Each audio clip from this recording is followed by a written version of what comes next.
Say, what y'all talking about, man? Come on, get up in here, man. Shit. What y'all talking about, man? This is him out of here. This is him. What y'all talking about, man? What's the deal? What's the deal? What's the deal? Let me turn this other phone down. I ain't doing shit, man. Just sitting up here just chilling the shit. Thought I'd hop up on this motherfucker right quick. Talk a little shit for a minute. You dig what I'm saying? Mr. M, what's up with you, loved one?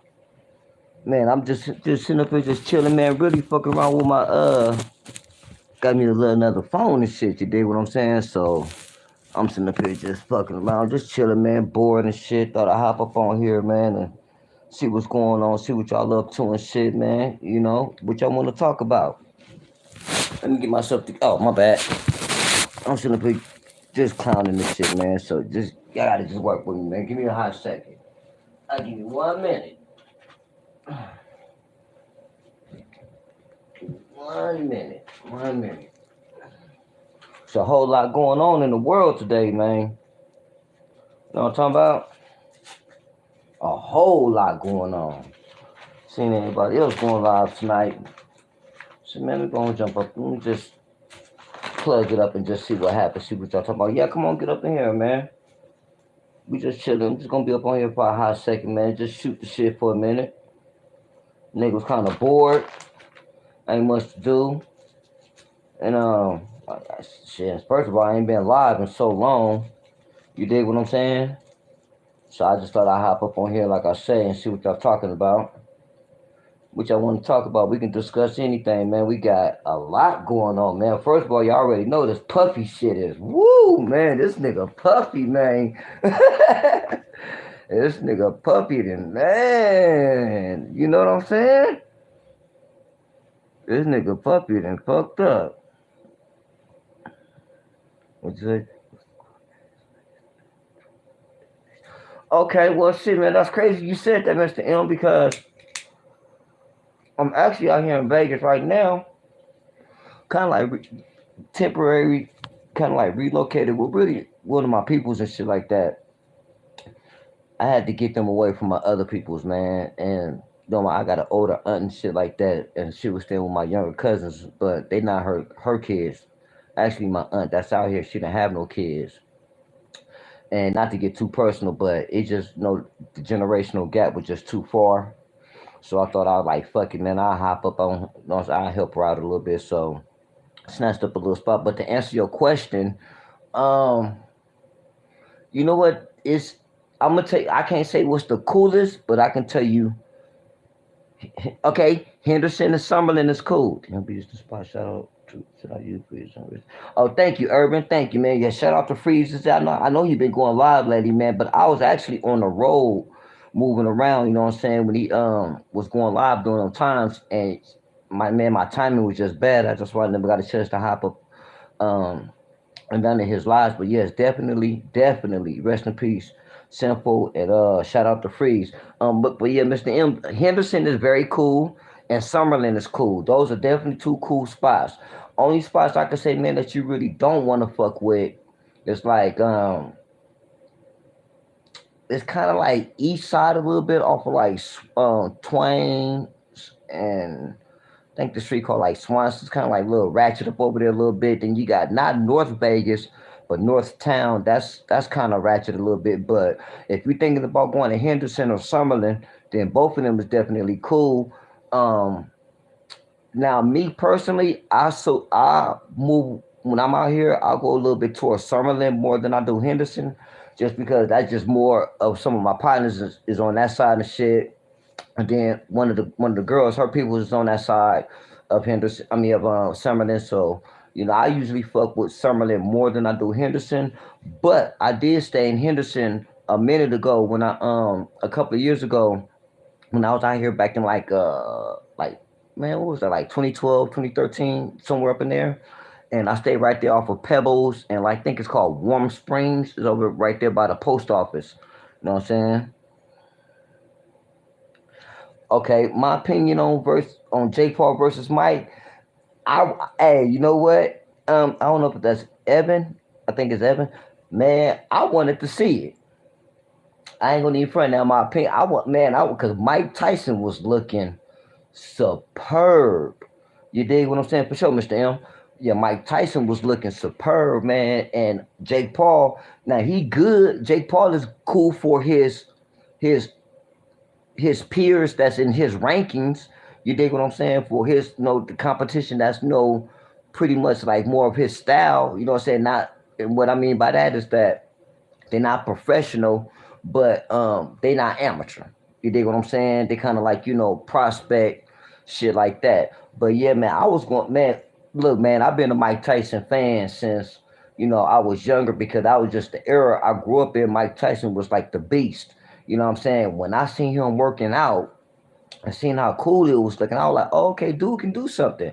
Now, don't get me wrong, Jake Paul, he like I say, he cool for his peers and his division and the things that he got going on. You know what I'm saying? Because I got it's called I think they call it the Zone channel, DAZN. They do a lot of boxing on that channel. So I see some of his fights from time to time.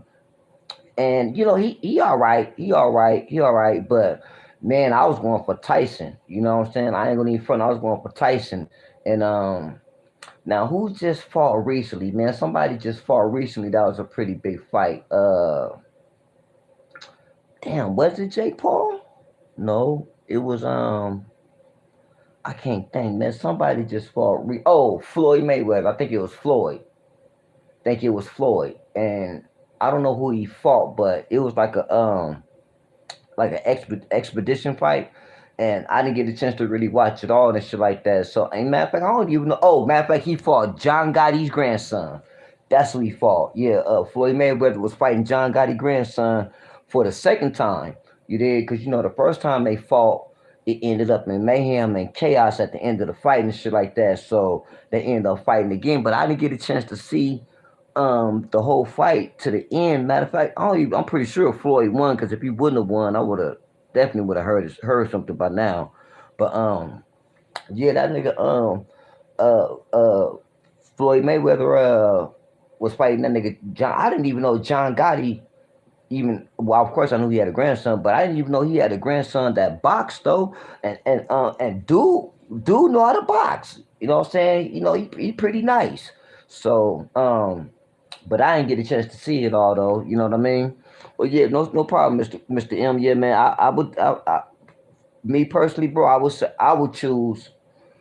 Damn, shit, man. You really can't lose it. It's cool spots in both of them.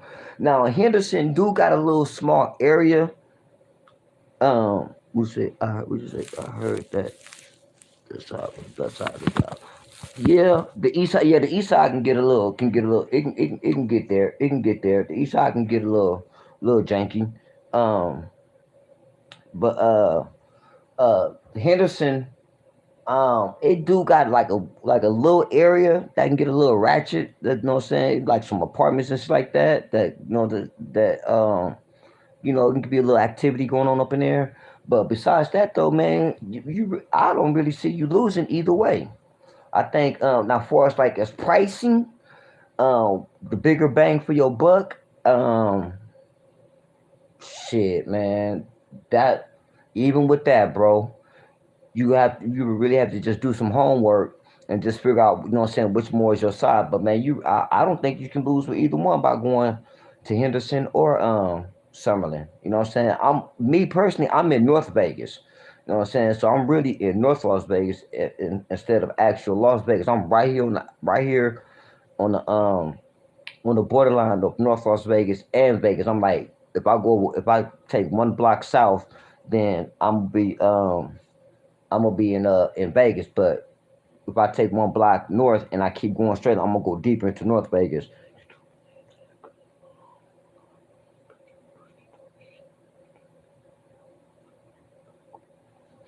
Um, okay, let me ask you this, Urban. Was Oh yeah, you was twisted. Twisted talking shit. Okay, first of all, what was y'all situation like beforehand? Was y'all like real cool? Was y'all did y'all got like a little history together? Was y'all was y'all kind of like just recently just start fucking with each other? And I asked that because now if y'all got like a little history, together, then and that was the only problem for us. Like as you know, y'all separating. You know, you just like just real twisted one night and just kind of like lost your mind a little bit. And and she good peoples and everything like that. Not really a a trouble girl and don't cause too much shit and just like real cool all the way around. Then yeah, bro, I say go for it. You know what I'm saying? Especially if you got yourself a little bit better. You ain't really fucking with the liquor like that. And then and over here, man, same thing. We just gonna stand on manhood. You know what I'm saying? And just let her know your wrongs and how you feel about her. You know what I'm saying? If she's somebody who you just met and y'all really don't have too much of a history, but it's all right. What I'm saying? She was cool. You liked her, but you was really more lusting for her. Then shit, the game works in a mysterious way, man. You might want to just push her to the side and just kind of like move on. So that's the best way I can explain that. If you had a good history with her, and y'all really have like a good friendship, then yeah, I think you should go ahead and holler at baby and just let her know, what I'm saying, like really what it was and how it is. But if she's somebody who you kind of like rarely knew or whatever, you know what? Even with that, even if she's somebody that you really didn't know too long, and you just kind of like really think that you kind of like fucked it up before you can really get it going, then man, you ain't got nothing to lose to reach out to her. I mean, what can she say? No, I don't want to fuck with you. And if that's the case, then okay, cool. You know what I'm saying? Then at least you know where she stand at with it. But because you never know, man. She might still got a liking for you. You did? She 29 already dating, but not getting bread. You been on Snapchat and changes. How do she look, man? Is she nice? She must be nice looking. How she look?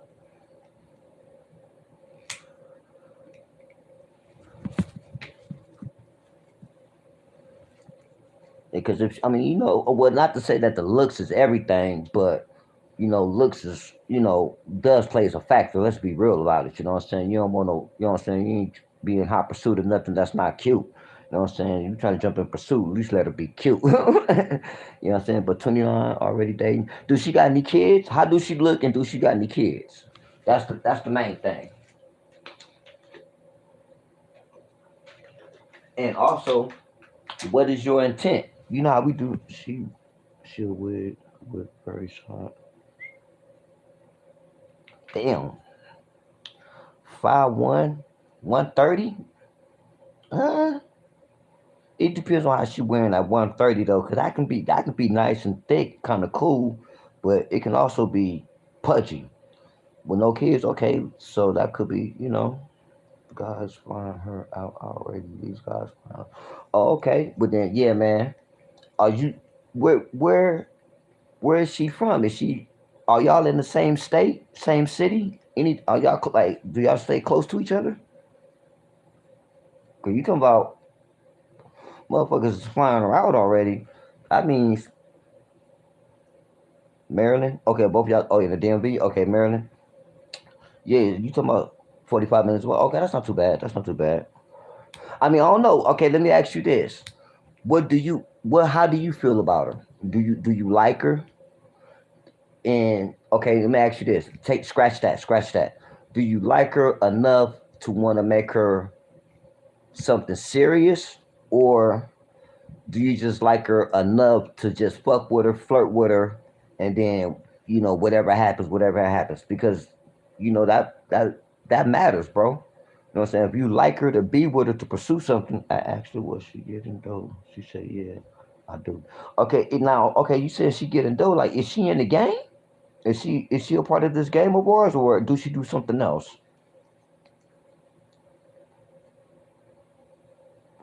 You want to get on the team? What is she into?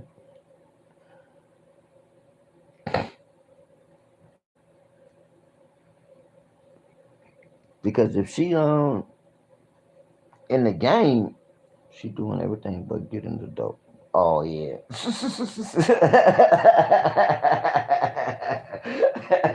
And that ain't good. Shit, if she doing everything but getting the dough, shit, you gotta get the dough. So yeah, man. I mean, shit. It depends on what you trying to do with her. You know what I'm saying? Is you trying to handcuff her, you know what I'm saying, and give her a ring and handcuffs and take away all her dreams? Get down on one knee and ask her to be with me? Or, is you trying, okay, to do, yeah, exactly. You know what I'm saying? So if she got her own, look, man, if she got her own thing going, she got her own program going on, whatever not gonna be, then and if you feel like it's something that you want to get involved with, then I'm gonna say shoot your shot. You know what I'm saying? If she got her own thing going on and you're not really too cool with what she got going on, or you are cool with what she got going on, but you just trying to bring her to your side of the fence, then I'ma still say shoot your shot. You know?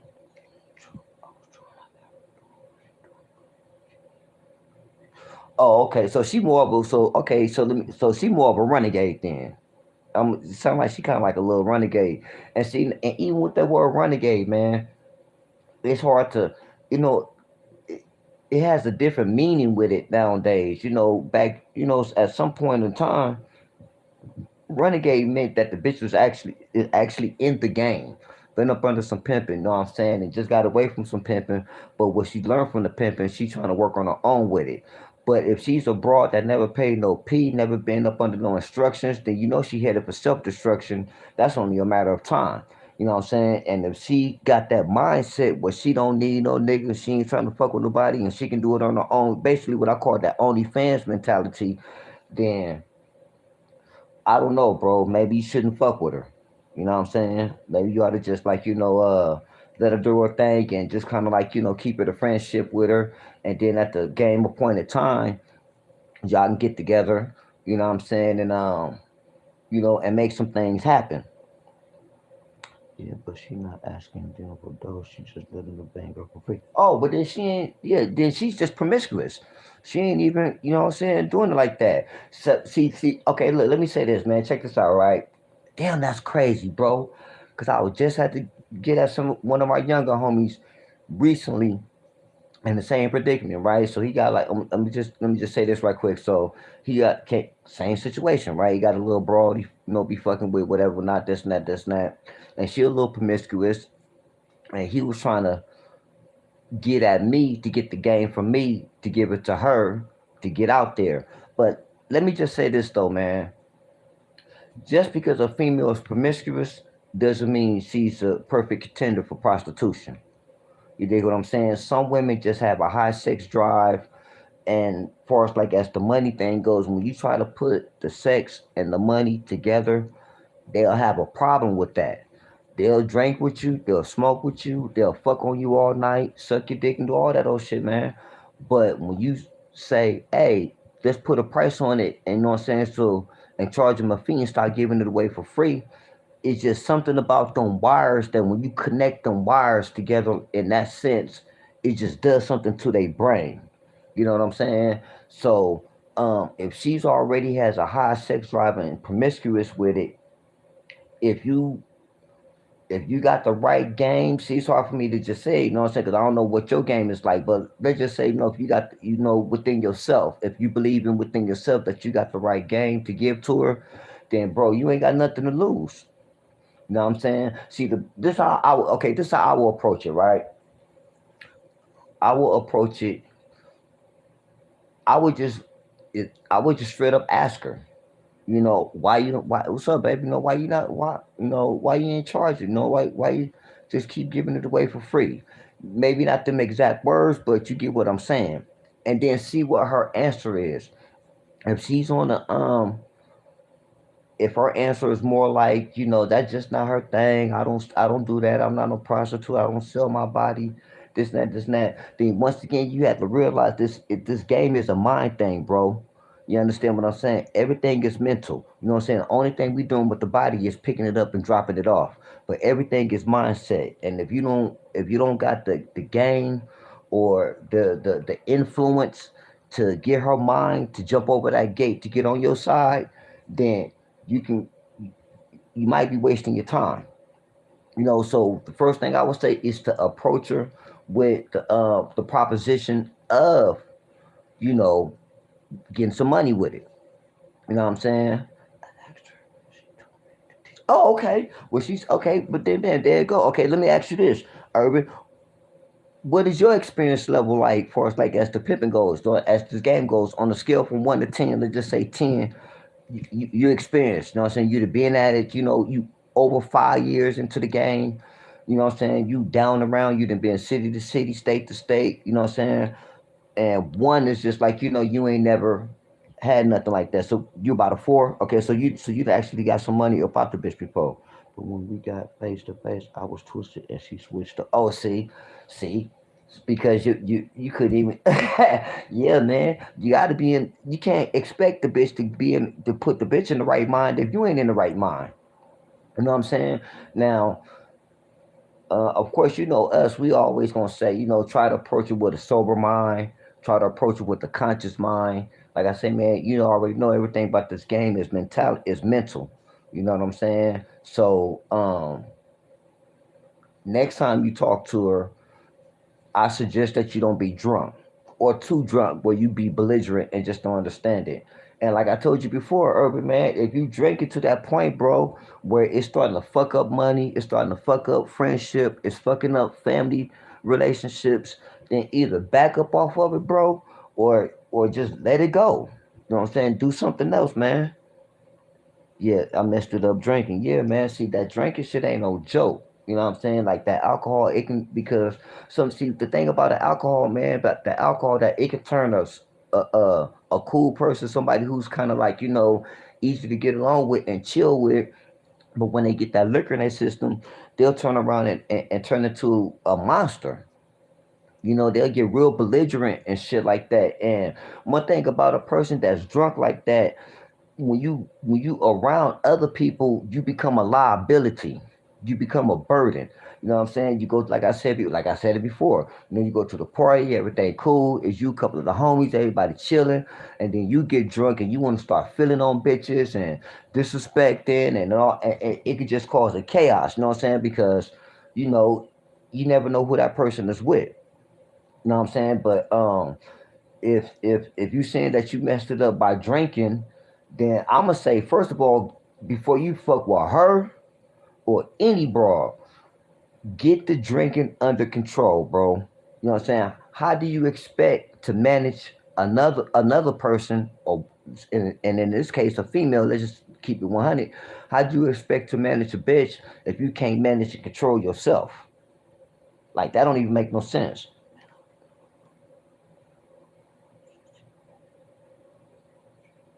Yep. See, so you put all that work in for nothing because you can't control the alcohol. So you got to get a grip on the alcohol. You know what I'm saying? I don't know what is it that you going through, been through, upbringing. You know what I'm saying? Where'd you pick the bug up for like as drinking? I don't know if it's genetic. I don't know if moms was a drinker, if pops was a drinker. A lot of times the alcoholism can be the alcohol. Hey, what's up, baby? How you doing? So a lot of times the alcohol can be a hinder to a person, opposed to helping somebody. You know what I'm saying? So if you got to get control of the liquor to get control of yourself first. You know what I'm saying? And it see. So I know what I'm talking about. I know this game, man. I know this game. You know what I'm saying? So you want to get control of that. Now I'm not. Look, bro. I'm not. I can't. I can't say what to do with your life. You know what I'm saying? So I'm not gonna go as far as say, hey man, nigga, you need to check in the Alcoholic Anonymous, and I'm not gonna do all that. I'm gonna just say, bro, gain control of what's out of control, what gets you out of control. You dig what I'm saying? If it's the liquor and if you don't know what your limit is and you go past your limit and then they just fucks everything up, then okay, first of all, learn your limit. That's what I'm gonna say. If it's one drink, I don't know if it's beer, if it's one beer, two beers. Oh no no no no. Oh for sure. No, I don't look, bro. I don't look, man. Check it out. When I go outside, well, first of all, I'm not a drinker. Period. Like I'm not. I don't really drink like that. Period. I'm not gonna say I'm not a drinker, but man, like I can't even say the last time I had a drink, man. I don't even know when it's been. Shit, months. just to even sip a little alcohol. Yeah, it's been months because I'm not really a drinker like that. You know, I'm a weed smoker, man. You know what I'm saying? You know, and even with the weed, you know, and yeah, I smoke daily, but even with that, before I go outside, that's one place, man. Look, check this out, bro. That's one place you definitely want to have a conscious mind. Is if you outside on this blade because it's so much. It can go from sugar to shit so quick. You dig? Because you have to, you know, first of all, you have to pay attention to your surroundings. You know, and then I never been to Maryland. I never been to DC. So, but I know it's wild out there just in general. So I can only imagine what the blaze is like. But I've heard about K Street, K and 14th. I forgot what's the other blade out there, but I know K was it was one of them. I don't know if K's still open, but I know K was definitely and K was kind of live back in the day. So I used to hear about it all the time. But whatever blade it is, or even if she in a strip club or if you well I know the internet don't really be what it used to be, casino or anything like that, you know what I'm saying, anything where you have to be aware, then you definitely want to go with a clear mind.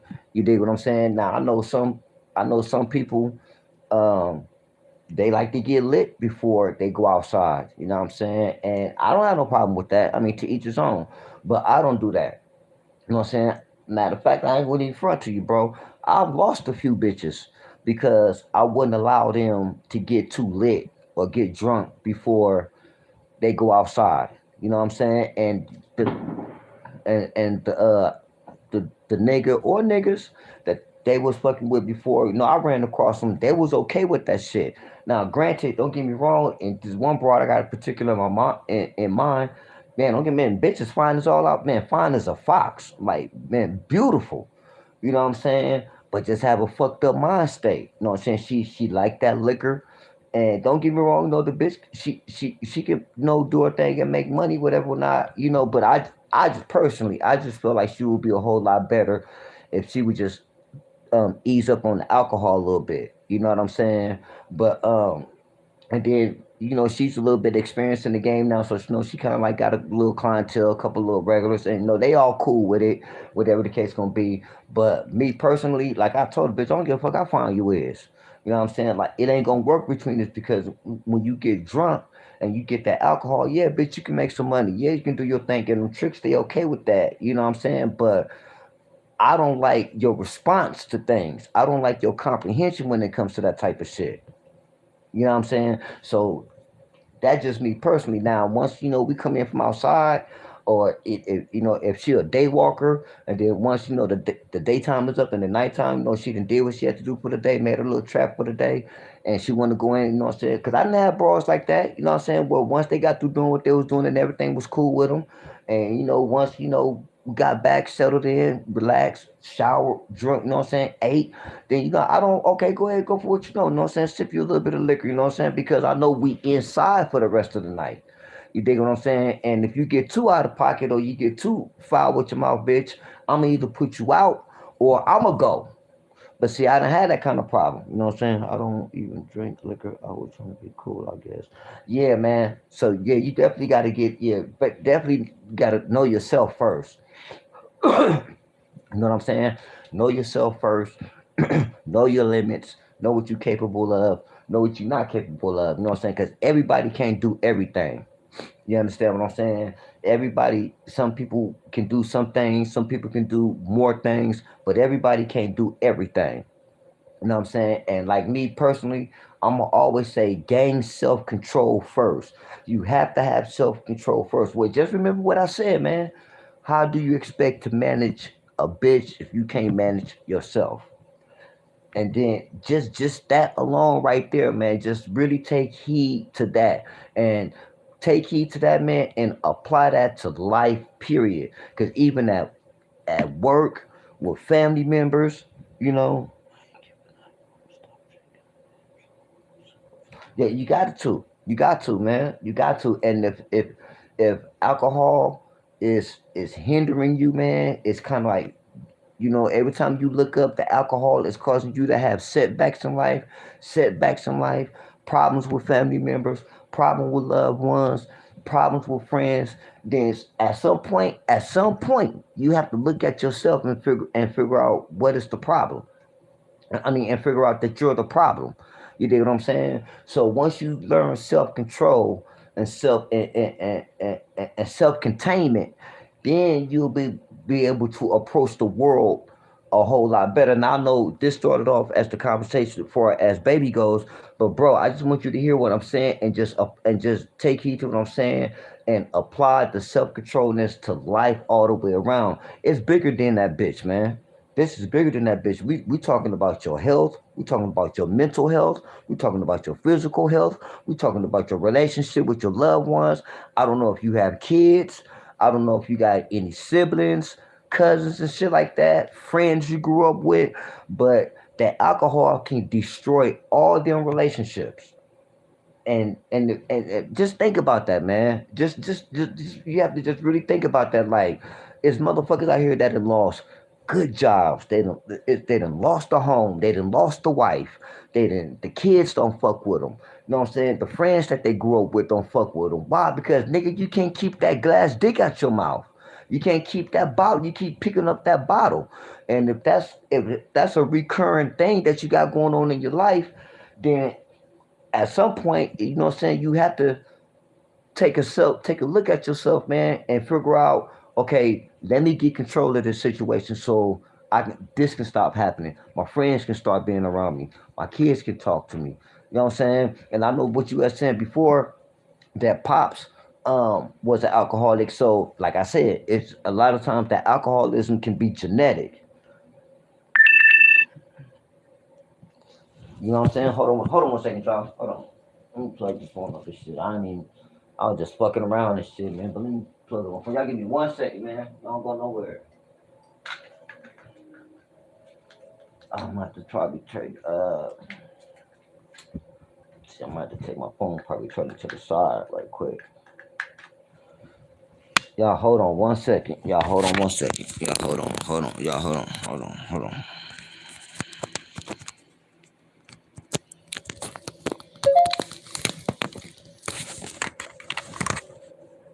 Okay, there we go. Well,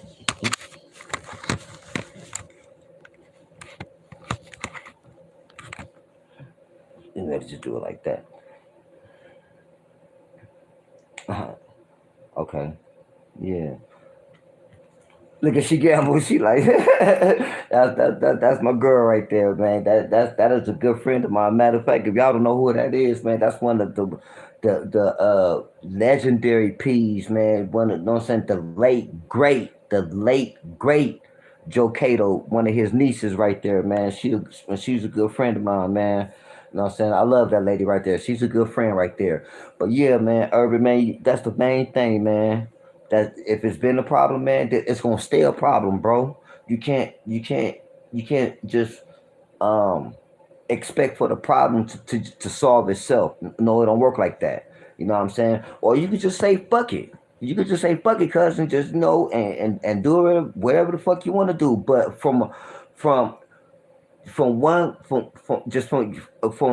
person to the next, man, just a word of advice: gain self control, man. You know what I'm saying? And what's crazy about it, that I know alcohol, right? So check it out. I know alcohol is kind of like one of the number one things that, people be like, wait, hold on 1 second, y'all. I know alcohol is one of the things that, that can cause problems like this, like we talking about. But man, you'd be surprised. It's sometimes, man, it could be more than just alcohol, man. You got people out here with anger problems. You got people out here with what you call that? Um what's that word I'm looking for? Um, Not anger problems, but just basically not a self awareness. You know what I'm saying? Not really, just not self awareness. They just do whatever the fuck they want to do. They don't have no type of conscious force, like as accountability. That's the word I'm looking for. Accountability. Some people just don't have no accountability for their wrongdoings. You know what I'm saying? Depression is another word. You know what I'm saying? Some people just don't have no accountability for their wrongdoings and shit like that, and they just constantly want to blame the world. Arrogance, that's another word. You know what I'm saying? That's another one. Some people that just okay, bam, speak even with the arrogant. All right, so let me a side note. So y'all know last year about the thing, the Ocean Gate thing, right? That little submarine thing that went. They was trying to go down to the Titanic and it imploded on itself. Do y'all know about that? If y'all know, let me know if y'all know about that thing that happened last year with the thing that blew up underwater going to the Titanic, right? Because with Fool, I listened to Fool, I listened to him before that happened, right? Yeah, the sub. So everybody in the industry, professionals in that industry kept telling him, bro, you can't do it like this. You can't do it like that. The fiber optic, what was it? The fiber I can't think of the material that he's using, but I think it's not fiber optic, but the material that he was using, it wasn't the right material. They kept saying like, man, you have to use this, you can't use that. And he kept saying, well, I'm gonna be a new innovator by breaking the rules. Everything he kept saying was, I'm gonna go against the rules. I'm gonna break the rules. I'm gonna go against the rules. In my mind, I'm sitting up here thinking like, you stupid motherfucker. That's why you dead now because you going against the rules. Rules are set in place for a reason. And I'm just saying that to say that as the more and more I listen to Stockton Rush, that was the dude named Stockton Rush, his arrogance, like his whole mentality was like, fuck everything that's been going right about submarine diving for years, hundreds of years. Fuck all that, scratch all that. Dude, he didn't want to do the proper procedures because he didn't want to go through the proper um like with the Coast Guard and everything, as far as like as the whole industry, as far as like as checking out his shit, make sure he doing it right, the proper inspections. That's the word I'm looking for. He didn't want to go through. He didn't want to go through the proper inspections that he was supposed to go through in order to dive down thousands of feet. So he cut materials. He did this. He did that. And don't I mean shit? Don't get me wrong. I mean, dude was standing on his wrongdoings. But my point is, yo, his arrogance and his wrongdoings is what got his punk ass killed and four other innocent people. You know what I'm saying? And man, I wish that motherfucker was still alive. I mean, cause it's like you stupid motherfucker. Like you went against the grain, and you've been told numerous of times. But what pumped up his arrogance was he was having successful dives. He thought he knew everything. That's right, right? He thought he knew everything. And the reason why he thought he knew everything is because he kept having successful dives. You know what I'm saying? But what he didn't understand is that the material that he was using diving, yeah, it was lightweight. Yeah, it was a little bit cheaper. And yeah, it was kind of strong. But the fabric that held it together wasn't strong enough to keep going inside the water at them deep depths repetitively over and over and over. So yeah, the machine is cool, and yeah, you had a few successful dives, but you trying to do it over and over and without the proper procedures, and he end up. I mean, bro, I don't know what's worse, exploding or imploding, but either way it go. Cause look, check it out, right? That's what. Man, look, man. The game go. Oh, look, man. You can't outbless the game. You can't outbless the game, bro. You know what I'm saying? And the game ain't nothing but truth. Why? Because the game only comes through when the Most High allows it to. You know what I'm saying? And sometimes I have to get that right with my peoples and shit. Like, so I got some of my people, they were like, Peanut, you always talking about the game. I even had somebody even ask me recently, like, do you believe in God? Do you believe in God? I said, oh, baby, the game only comes through unless the Most High allows it to. Simple. Ain't nothing happened. You know what I'm saying? You go through all through the book of history. You know what I'm saying? Through the Bible, all through history. Each and every one of the apostles was blessed with the game. Why? Because the Most High allowed them to be blessed with it. So it goes back to what I said. You can't outbless the game.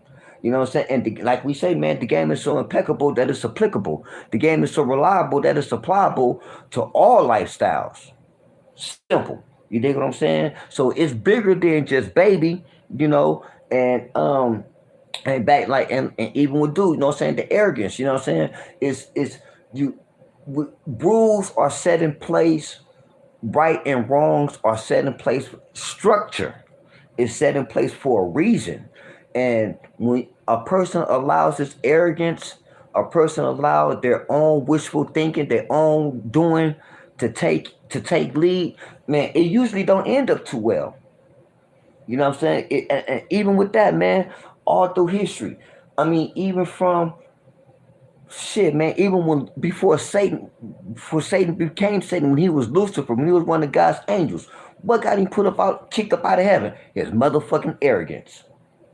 He thought he should have been what he thought he should have been in a better position than what he actually was.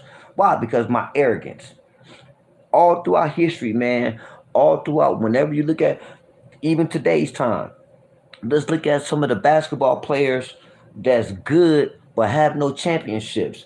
And then you have to look at some of them like, damn, they arrogance kind of like, it's too many to name, but it's a lot of good basketball players, football players too, that they had the talent, they had the skill, they was blessed with all that, but they fucking arrogance just they just refuse to let that arrogance go, and and it rarely ends out too well. You dig what I'm saying? So I just want you to take heed to all of that, bro. You know what I'm saying? If if something is hindering you, and you see what's crazy is when a person know they're being hindered by something, but refuse to deal with that situation that's hindering them, that's kind of stupid. See, it's a difference if a person just didn't know, like, damn, no, I don't know that this alcohol is fucking me up. I don't know that these drugs is fucking me up. I don't know that this arrogance is fucking me up. Okay, well, you just don't know because either you haven't learned yet or just too stupid. But if a person is aware and they know the situation, I mean, they know what the problem is that's causing the situations, but refuse to deal with the problem, then you know the outcome is not usually doesn't happen. I mean, the outcome is usually not too good. You know what I'm saying? So, as just just as a partner, man, I'm still stand on gain self control first, man. If you know what the problem is, attend to the problems. You know what I'm saying? Like I said, man, I can't tell you what to do, man. You're a grown man. I can't. I'm not going. Look, man. Two things I never tell my peoples, man. I never tell them. I've I've never told nobody to leave a relationship. Like, say, for example, one of my cousins or one of my friends, they in a relationship. Now internally, I may feel like, man, this nigga need to let this bitch go. But if they've been in a relationship that's been for a long time, and they constantly having these problems, I don't tell them to let that situation go. Now, what I may do is that I may ask them, you know what I'm saying? Why are you in this? Why are you still dealing with this? Like, tell me something that I don't know. Enlighten me on something. Or I may ask them, like, man, you ain't never thought about this? You ain't never thought about that? Just kind of like give them some food for thought to put on their mind. You know what I'm saying? But without actually trying to be forceful with it, without actually trying to make them seem like I'm trying to bogart them into something like that. And that's the same thing I'm saying with you, bro. Like, I'm not gonna sit here and say, "Oh, nigga, you need to go get your ass in Alcoholic Anonymous and blah." I'm not gonna do all that. But what I will say is, gain self control, assess the problem, dissect the problem, attend to the problem, and get over the problem so you can start winning. You know what I'm saying? That's like the really like the best advice I can give you, bro. You know what I'm saying? And I'm pretty sure if you was to take it and really just do a survey with it amongst your friends, amongst your loved ones, man, I damn near guarantee my life to you that most of them gonna say the same thing. Gain self control, man. Or they go just gonna straight out tell you, man, you need to stop drinking, you need to stop drinking. You know what I'm saying? I think you should, man. I think you should, man. You know what I'm saying? And ain't nothing wrong. Look, man, there's nothing wrong with reaching out for help. And when I say help, I mean that in more ways than one. It can be therapeutic, it can be medical, or it could be just having somebody just to talk to. I know I don't really go live a lot, man. I've been just be so just caught up in this. Sometimes, man, I just be losing interest in this shit, man. So, you know, you know, I apologize, man, because you're right. Because the last few times I talked to you, man, the last time I talked to you, you have brought this up to us. You know what I'm saying? You have brought this up to me. You know what I'm saying? So, first of all, let me just say that, man. I apologize, man, for not even being going live, even if it's something just small for you, just having the conversation to talk with somebody, man. You know what I'm saying? But what you probably need to do, man, you probably need to DM me on Instagram, man. My Instagram is Prince Sepulveda. It's the same thing as this, just backwards Prince Sepulveda, man. And you need to DM me that, man, and leave me your number, and we can really, like, that way, if you need to reach out and just talk to somebody on a daily basis, maybe once a week. And I ain't even talking about like charging you, or this ain't no, like, no counseling fee, nothing like that, man. You know what I'm saying? Like I say, I just have to be a blessing to the game, even though I know I can't out bless the game. You know what I'm saying? But if you just need somebody just to talk to like that, man, just to kind of, like, vent, then go ahead, man. You know what I'm saying? I don't have a problem with that, man. It's quite a few people, man, that I know that, some I talk to them, and sometimes, and they'll call me. They just say, you know what, P, man, I just need somebody to talk to. I just need somebody to, man, I'm going through it right now, and I just need somebody to hear me out. I'm not judgmental, bro. Yeah, so okay, man. So if you was 30 days sober last time, that means you got you got the know how within you. You know what I'm saying? Like I say, now, if you feel the best move for you is to just stop drinking, period, and if you think you could just go cold turkey with it, okay, cool. But I understand that that's easier said than done. So that's why I say gain control. If it's 5 glasses a day, okay, man, let's try to get it down to 3 glasses, and then eventually down to 2 glasses, and then eventually down to 1 glass. You dig what I'm saying? You have to take steps little by little. You just, what I'm saying, this ain't the moonwalk. You just gonna take a giant leap for mankind. No, it don't work like that. You know what I'm saying? You have to slowly but surely work it down. You dig what I'm saying? Okay, that's even better. You know, say, okay, let me ask you this, Urban. Do you smoke, man? You smoke weed? Or is you just a drinker? Because if you just a drinker, don't smoke weed, then, that's actually kind of better, because there's only one thing to do with that shit, man. If you smoke weed too, then shit, you probably want to start smoking more weed and drinking less liquor. You know what I'm saying? That's you never go wrong with that. Yeah, weed and beers. Okay. Mm. You one of them beer drinking niggas. Okay, so you one of them motherfuckers who get up in the morning and gotta have them a cold one. I already know your type.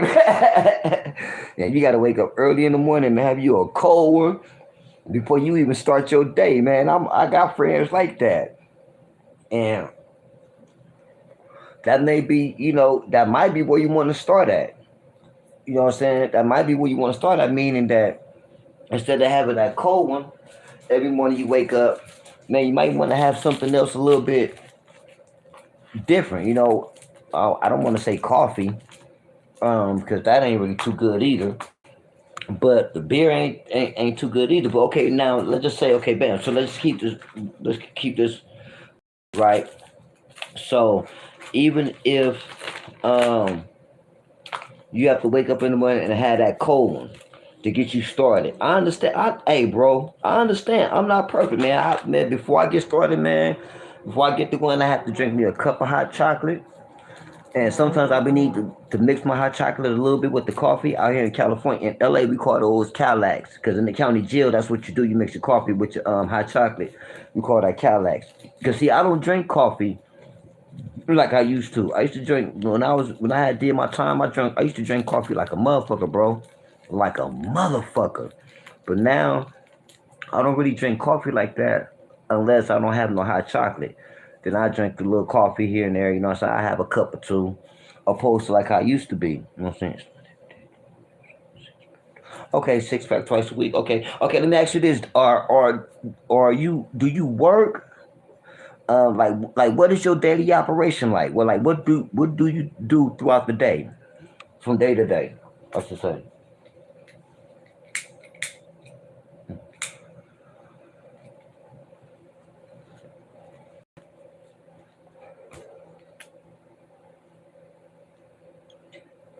because I'm like, if you work or something like that, then I can see that being like a six pack, 10 p.m. 6 a.m. working Fridays. Okay, I figured that it just by you saying the six pack twice a week. That's why I asked you, did you work? Because that will it makes more sense if a person works opposed to a person that don't work. So okay, that's good. That's good. That's good. That's good. That's good.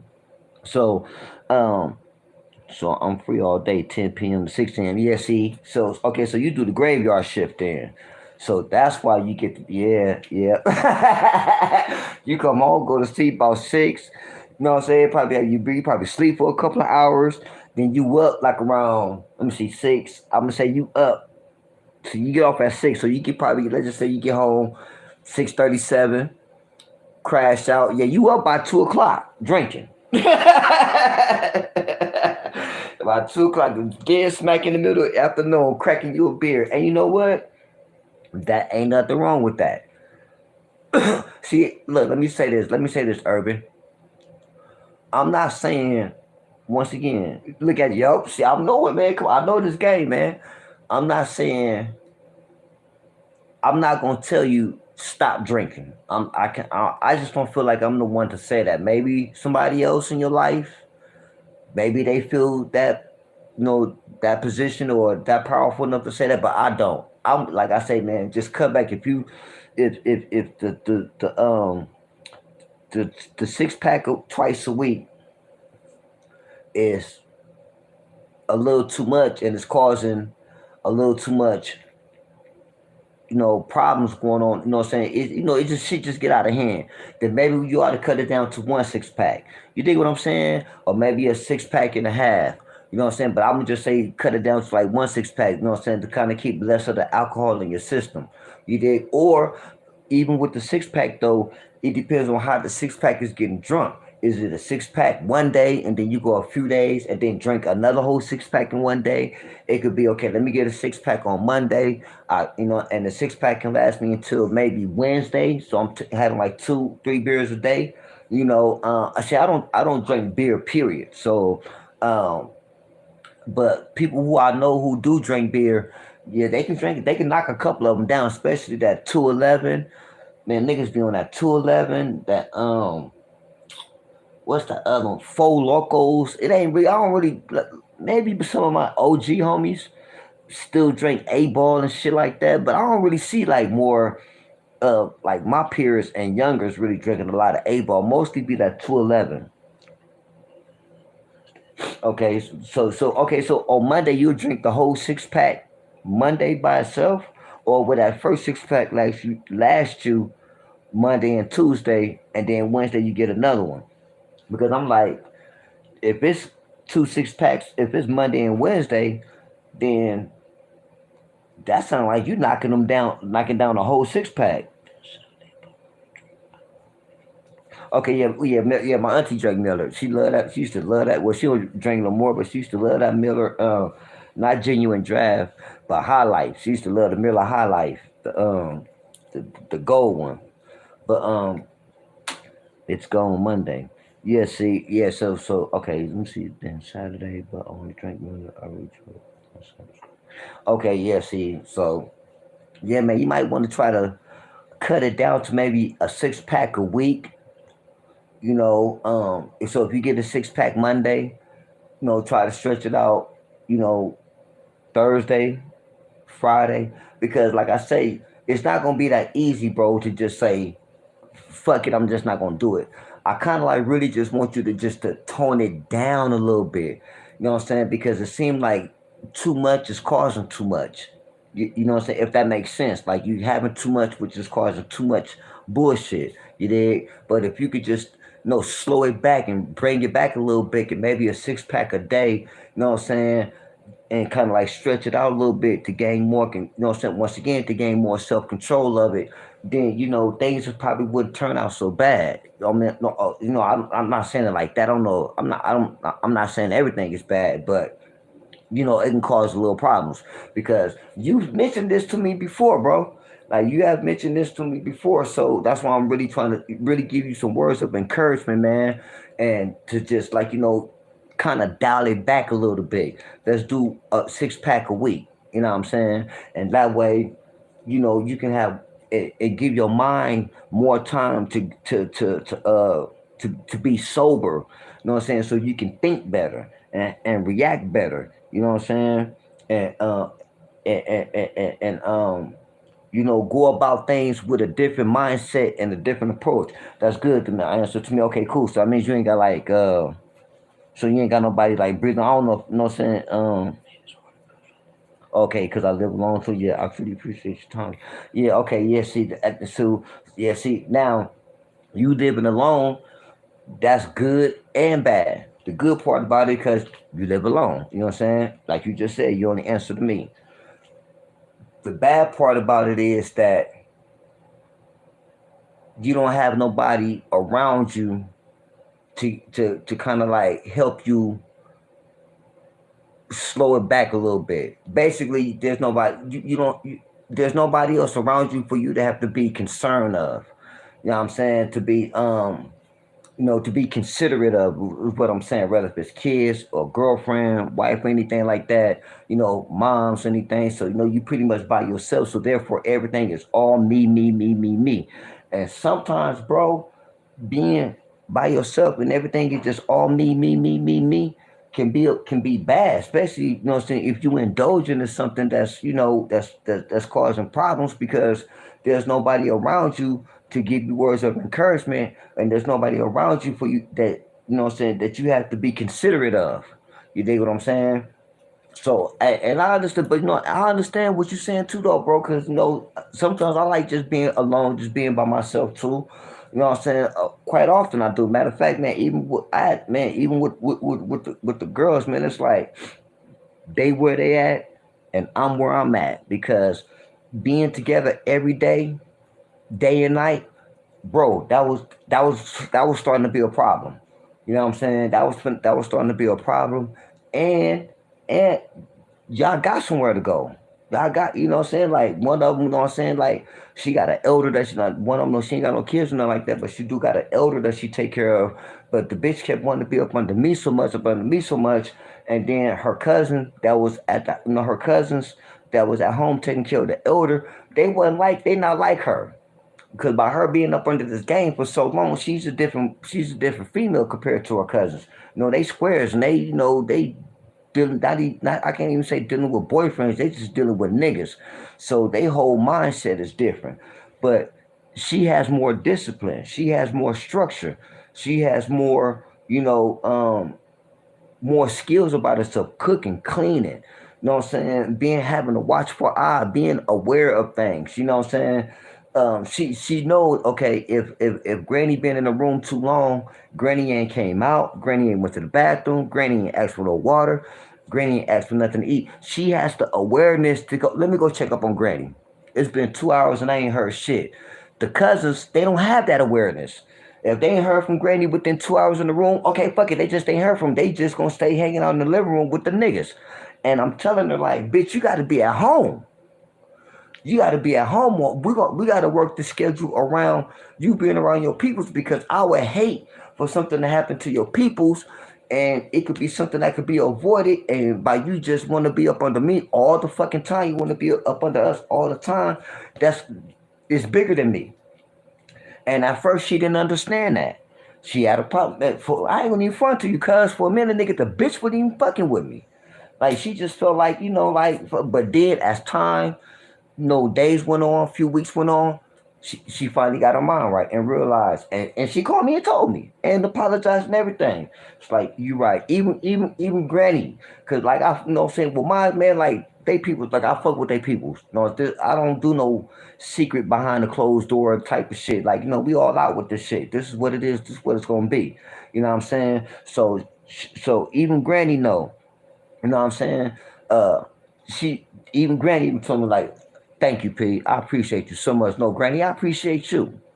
You know what I'm saying? I appreciate you for just, you know what I'm saying, for just because some of the skills that Granny taught the girl, I like them skills that she taught the girl. You know what I'm saying? You know, it's all good. So what I'm basically the whole point that I'm saying that sometimes, man, we have to hold responsibility and be accountable for us. Not sometimes, but also we have to be responsible and hold accountability for ourselves.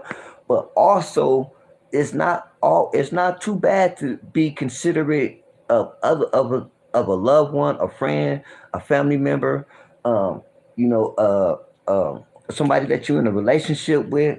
You know what I'm saying? Because it kind of like gives a self strength and a self appreciation, especially if a person that you being considerate of, and they let you know, thank you, I appreciate you. You know, ain't nothing wrong with that. But before you can be a help to somebody else, you got to be able to help yourself. And that's what I want you to focus on, bro. You know what I'm saying?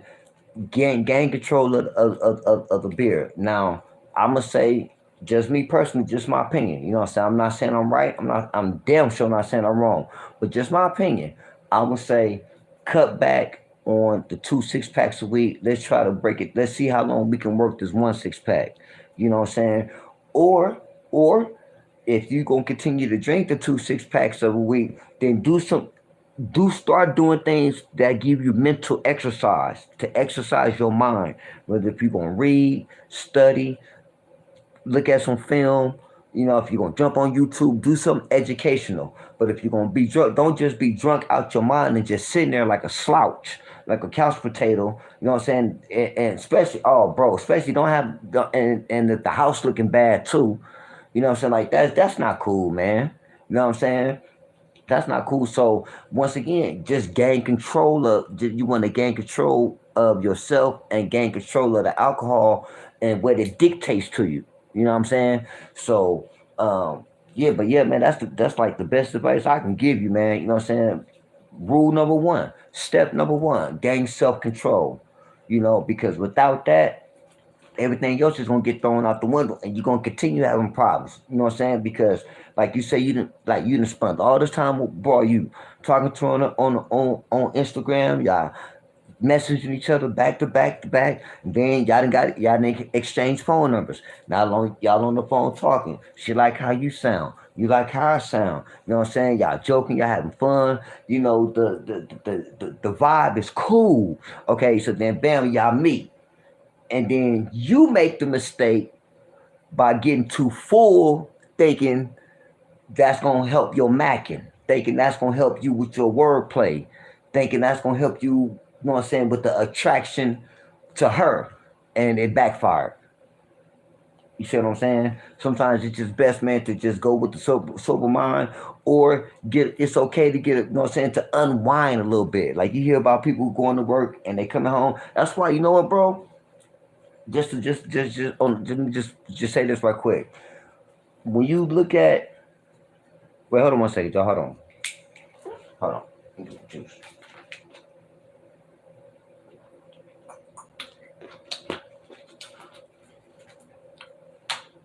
Hey, turn that light off in the kitchen when y'all get through in there.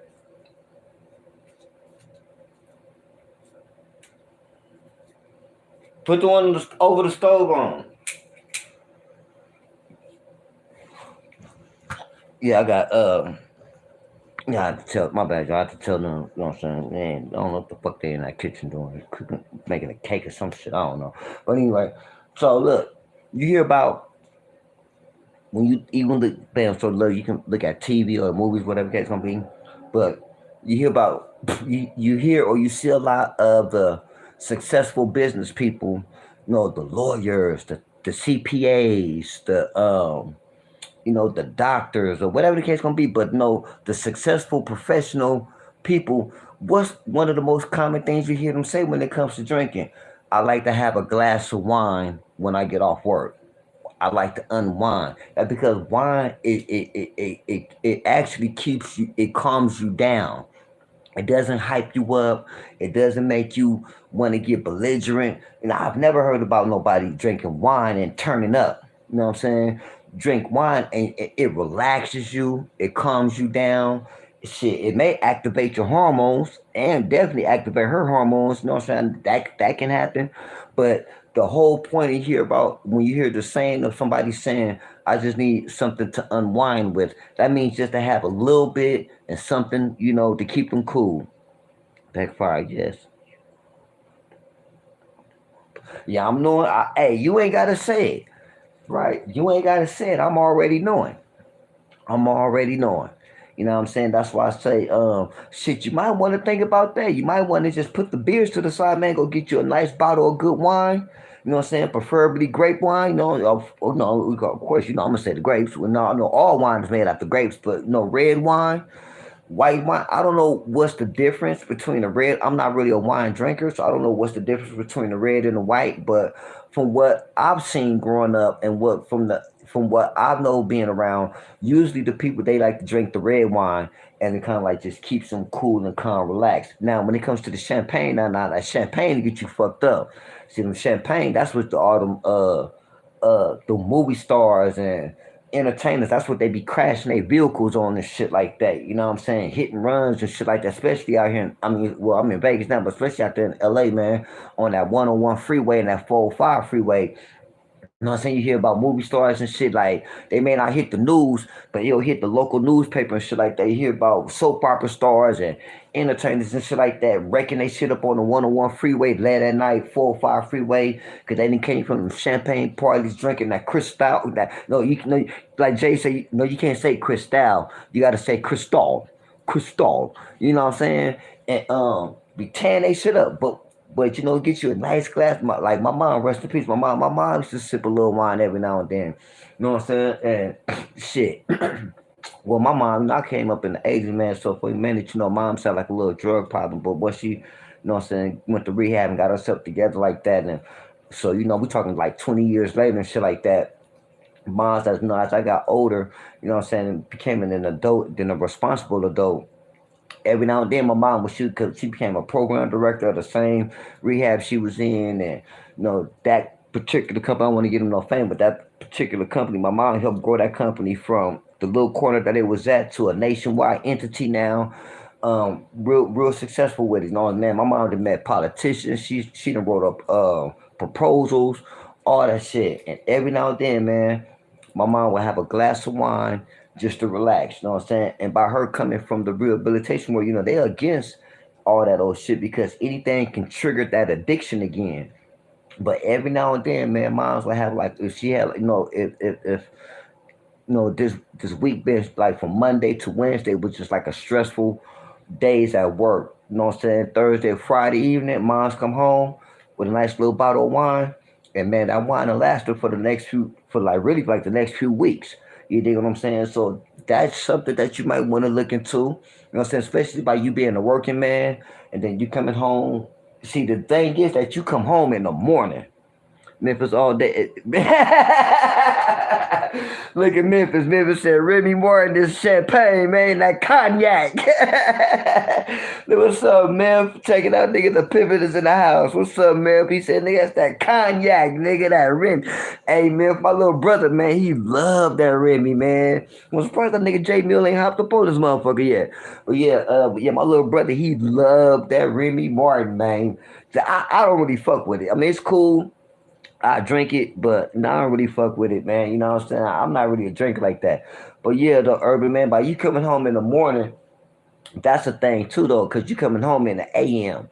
You know what I'm saying? So, um, and usually in the AM, especially for you beer drinkers, that's y'all like that crack that cold one. So I would say, bro, if you once you get home in the morning, and you get yourself together, whatever. Now, you know what I'm saying. Make sure you got you some breakfast, whatever, and eat real good like that. Okay, then if you gonna crack your beer, crack you one, man. You know what I'm saying. But try not to be excessive with it, cause too much of anything is not good for nobody. You know what I'm saying? I don't give a fuck with too much of anything. It's not good for nobody being around a motherfucker too long. It's not good. You know what I'm saying? Side note, I got another little cousin, another loved one. Him and this girl, they work together, they go to sleep together, and they wake up together every motherfucking day. And guess what, bro? They argue every motherfucking day. And I told them, I say, man, y'all need to separate. I said, y'all wake up. I said, y'all don't have no time to miss each other. Where is the miss me time at? I was like, y'all work together, y'all go to sleep together, y'all around each other. Even my other little cousin out here, even out here in Vegas, my other little cousin, like him and this girl was getting to it one time. And first thing that he do, he blame her for fucking with some other niggas, right? So hear me out. They get into it. You know what I'm saying? She ready to not make a move, but she just ready to get away from him right now. Like, I need to go to my sister's house right quick, whatever. Basically just to get away because she get tired of arguing with the nigga.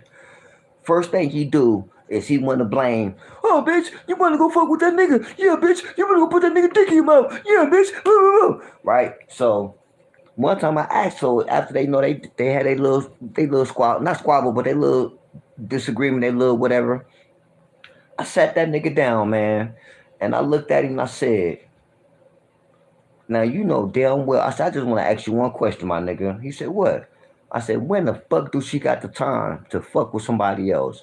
I said, man, the bitch go to work every motherfucking day. Monday through Friday at the same time every day. When she get home from work, nigga, you pick her up from work, or she got the car and she comes straight home, change, take a shower, change clothes, and come get you from work. And then y'all go get y'all cigarettes together. Y'all go get y'all little whatever y'all gonna go do. Get your weed. Basically, y'all running. When do the bitch have time to fuck with somebody else? Like, let's be serious about it, my nigga. And he really couldn't answer me. He was like, yeah, you right, cuzzo. You right. You know what I said? My nigga, stop. Get off that low level thinking, my niggas. I said, that's the problem with you square niggas, man. I said, the first thing, as soon as the bitch disagree with y'all, the first thing y'all want to do is just throw another nigga dick in her mouth. And I said, and y'all don't really take time to, and you would stand on that. And you would swear before God up and down. That's what she doing. But really, if you think about it, my nigga, that makes absolutely no sense. Why? Because the bitch is always up under you. So when does she have time to do that? So what I'm saying is that being around or being anything, man, too much anything is not good for nobody. Thank you, Myth. She ain't even got time. So now I can't say this. This is like months ago when I was getting at them. Actually, like yeah, like beginning of what we in September? Yeah, so it's like February, maybe it could have been like March. So this is like a while ago, and I haven't talked to them in a while, so I can't don't know what it's like now. But that was just something I want to put on his mind because that's just what he was used to saying over and excuse me over again. And cuz I got tired of hearing that shit. Like for real, and I got tired of him really getting himself upset for no reason. Like my nigga, like when the fuck do the bitch got time to fuck with somebody else? Because she don't say that to him. She don't blame him about other bitches. You know what I'm saying? When they get into it with each other, she trip on him about the shit that he's doing. But when they get a little too wild and she ready to bounce go to her daughters because they not young, you know what I'm saying? She want to go to her daughter's house or go to her sister's house, something like that. First thing he want to do, like I said, is blame it. And I had to really set him down like, bro, you gotta cut that shit out, man. Exactly, man. You know what I'm saying? Exactly. If you like they hey myth, like they say, bitch, like people say, um, if you keep blaming me for doing wrong, then and I'm not doing wrong, but you keep blaming me for doing wrong, then I might as well go ahead and do it. Because I'm not doing it and you keep blaming me for doing it anyway. So what the fuck am I keep losing for? I might as well go ahead and do it. And that's what I was trying to tell him. You dig what I'm saying? Like, bro, let that shit go, man. Let that shit go. So yeah, urban man, but that's the thing I can say to you, loved one, is man, gain control, do the best that you can, man, to gain self control, because can't nobody do it. And if you don't do it, and you don't self build yourself, build yourself up, then you can't expect nobody else to, man. We can sit here, man, nigga, and we can talk back and forth until the cows jump over the moon. You know what I'm saying? Until you find Tupac buy you something from the ice cream truck. But until then, if you're not willing to apply the self-help to yourself, that's what's called self-help, then it's gonna be a problem.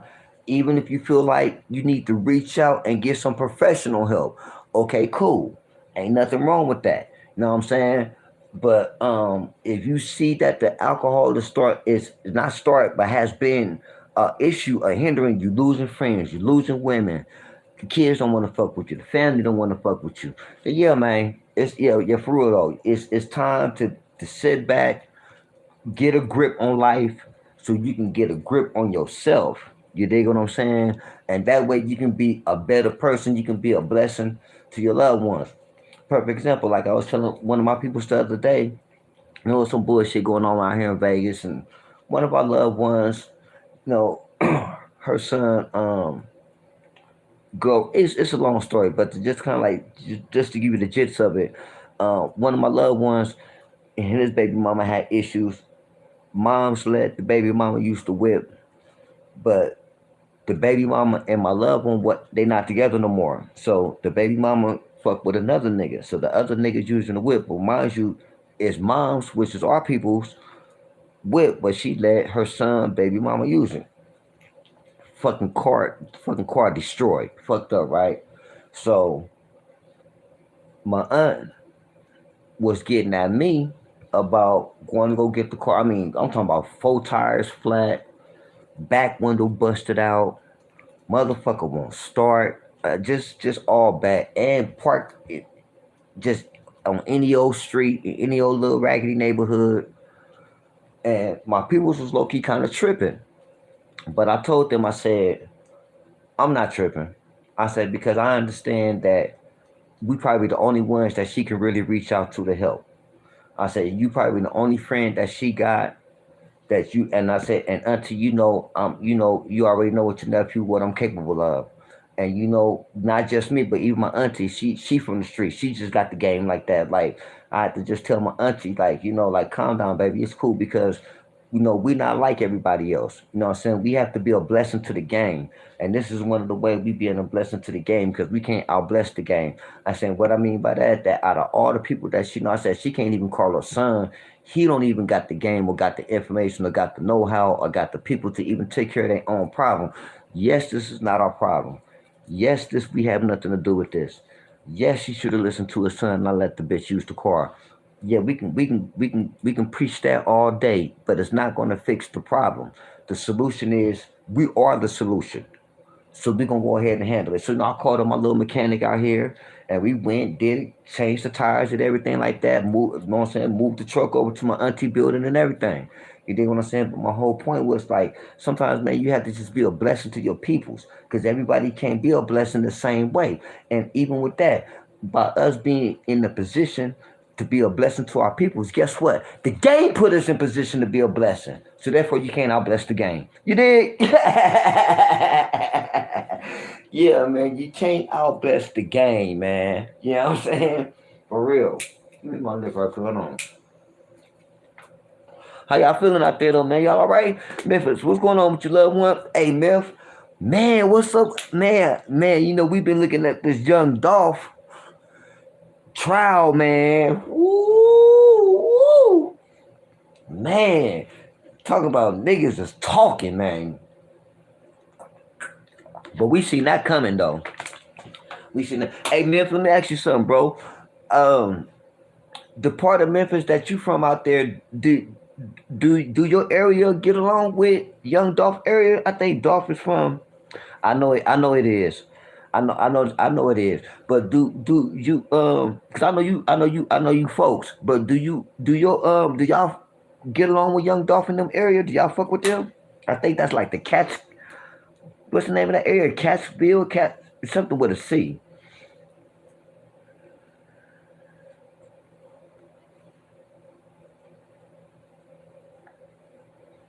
You fuck with them?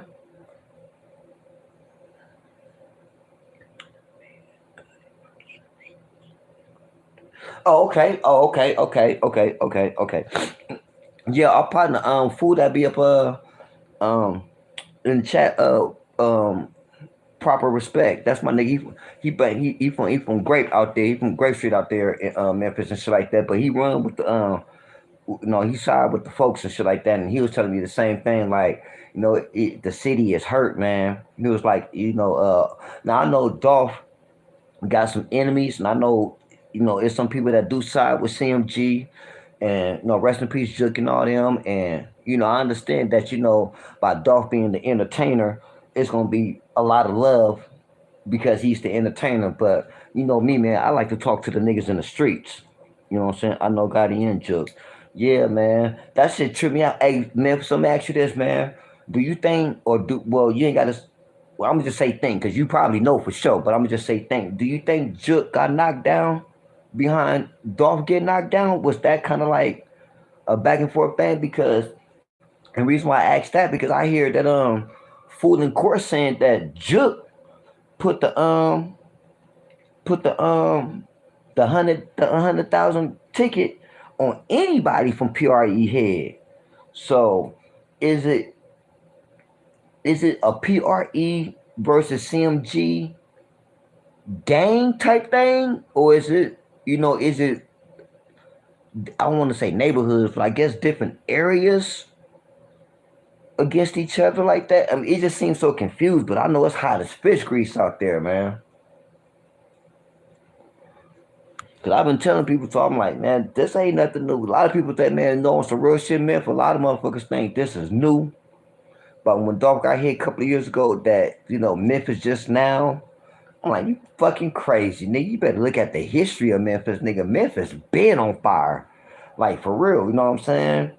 And anybody who just know, we know, nigga. Memphis been with the shit, like for real, for real. You know what I'm saying? I said, I was telling proper. I said, I know Memphis stood for making easy money, pimping hoes and style. I say, but lately, man, it's been for making everybody move, people hiding in safety. You know what I'm saying?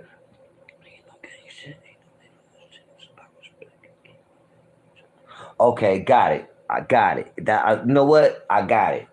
Especially that last part too, because damn, man, damn, man, if you said, man, on some real shit, loved one, that right there, keep my name out your mouth.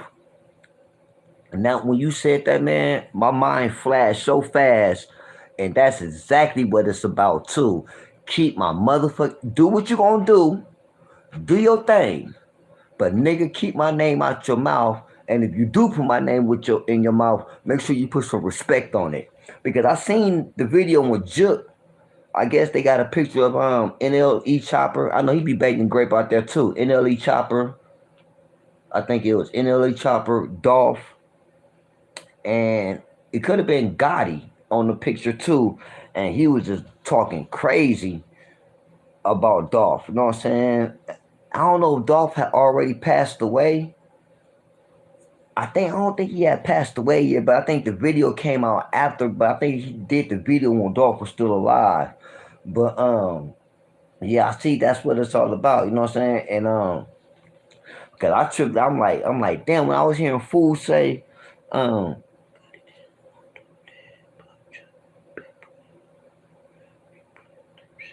okay, I got you. Yeah, yeah. You know what? And that makes sense. That makes sense. Gotti is more, yeah, cause Gotti more like the rapper, so he kind of like wasn't really tripping like that. I know the diss records was kind of like made about each other, but no, that's hip hop. But yeah, you're right. Juke is more like, and Dolph was disrespectful to Juke. Man, he called that nigga all kind of bitches. You know what I'm saying? Called that nigga, was saying Juke is Gotti big sister. See, I knew that was bad when I was hearing all that. I was saying to myself like, damn, Dolph, you kind of like got out of pocket with that a little bit, man. You know what I'm saying?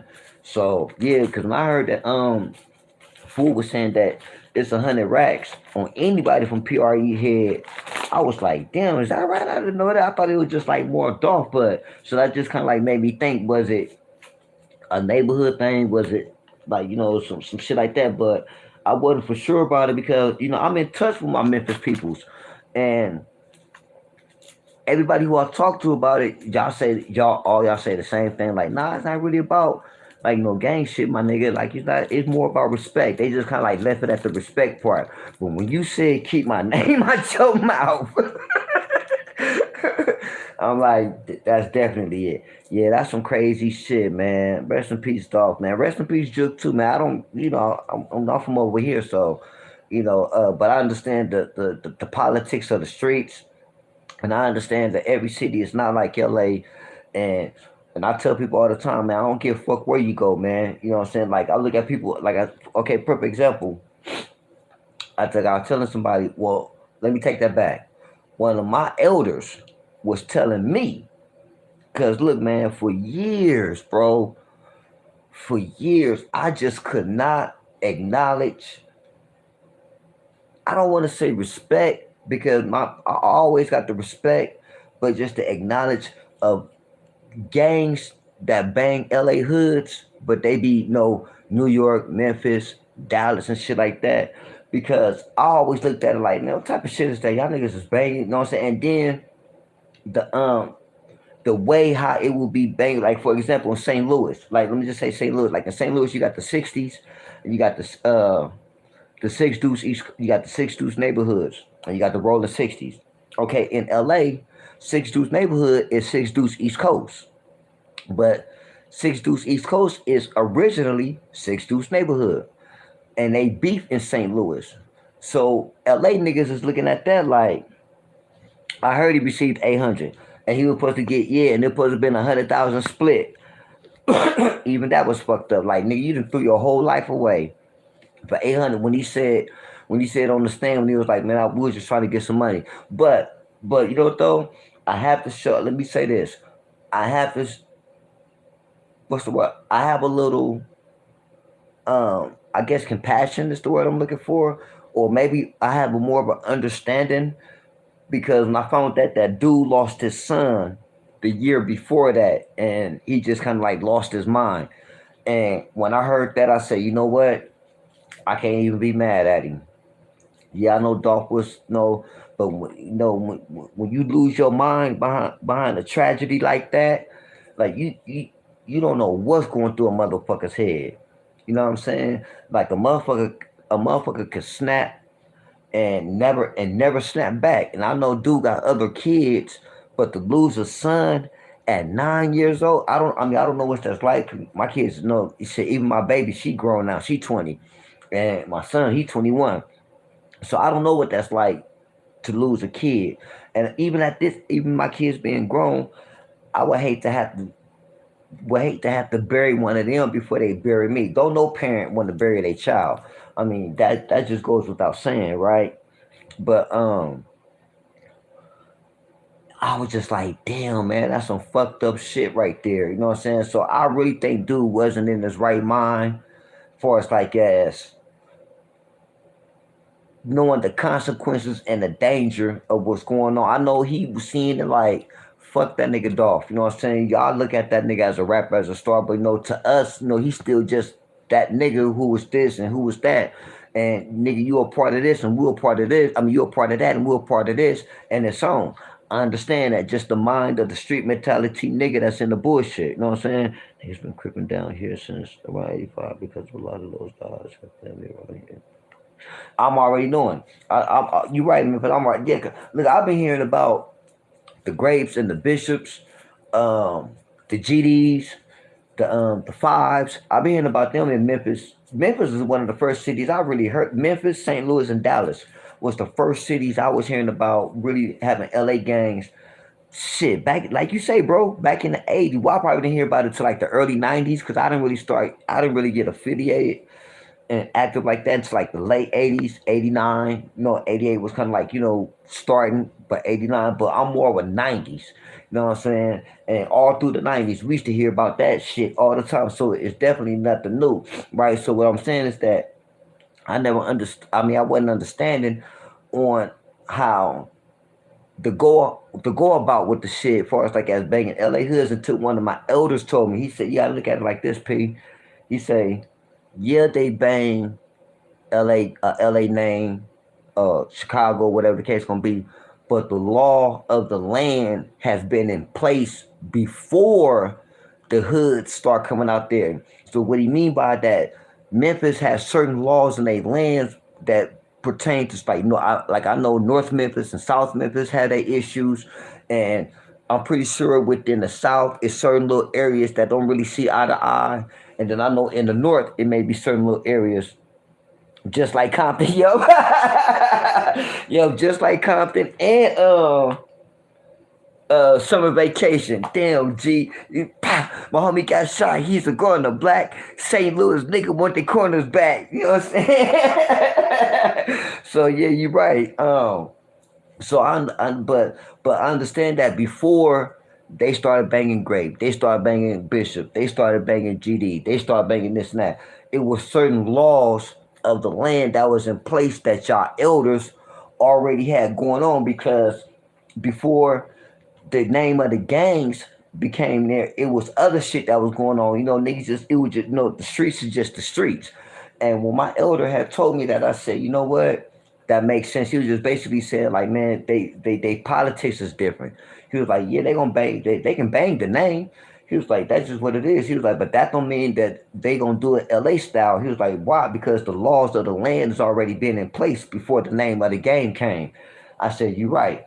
And so I think me hearing that, it just gave me a way better understanding on how the out of town thing goes, and shit, and by me having a better like Simple used to say, you know what I'm saying, having an outstanding understanding instead of a misunderstanding, it really just elevated my respect for how it goes about. You know what I'm saying? So I'm like, oh, okay, I can understand that. You know what I'm saying? But yeah, man, Memphis been on fire like a motherfucker, man. I know y'all been out there tearing shit the fuck up, man.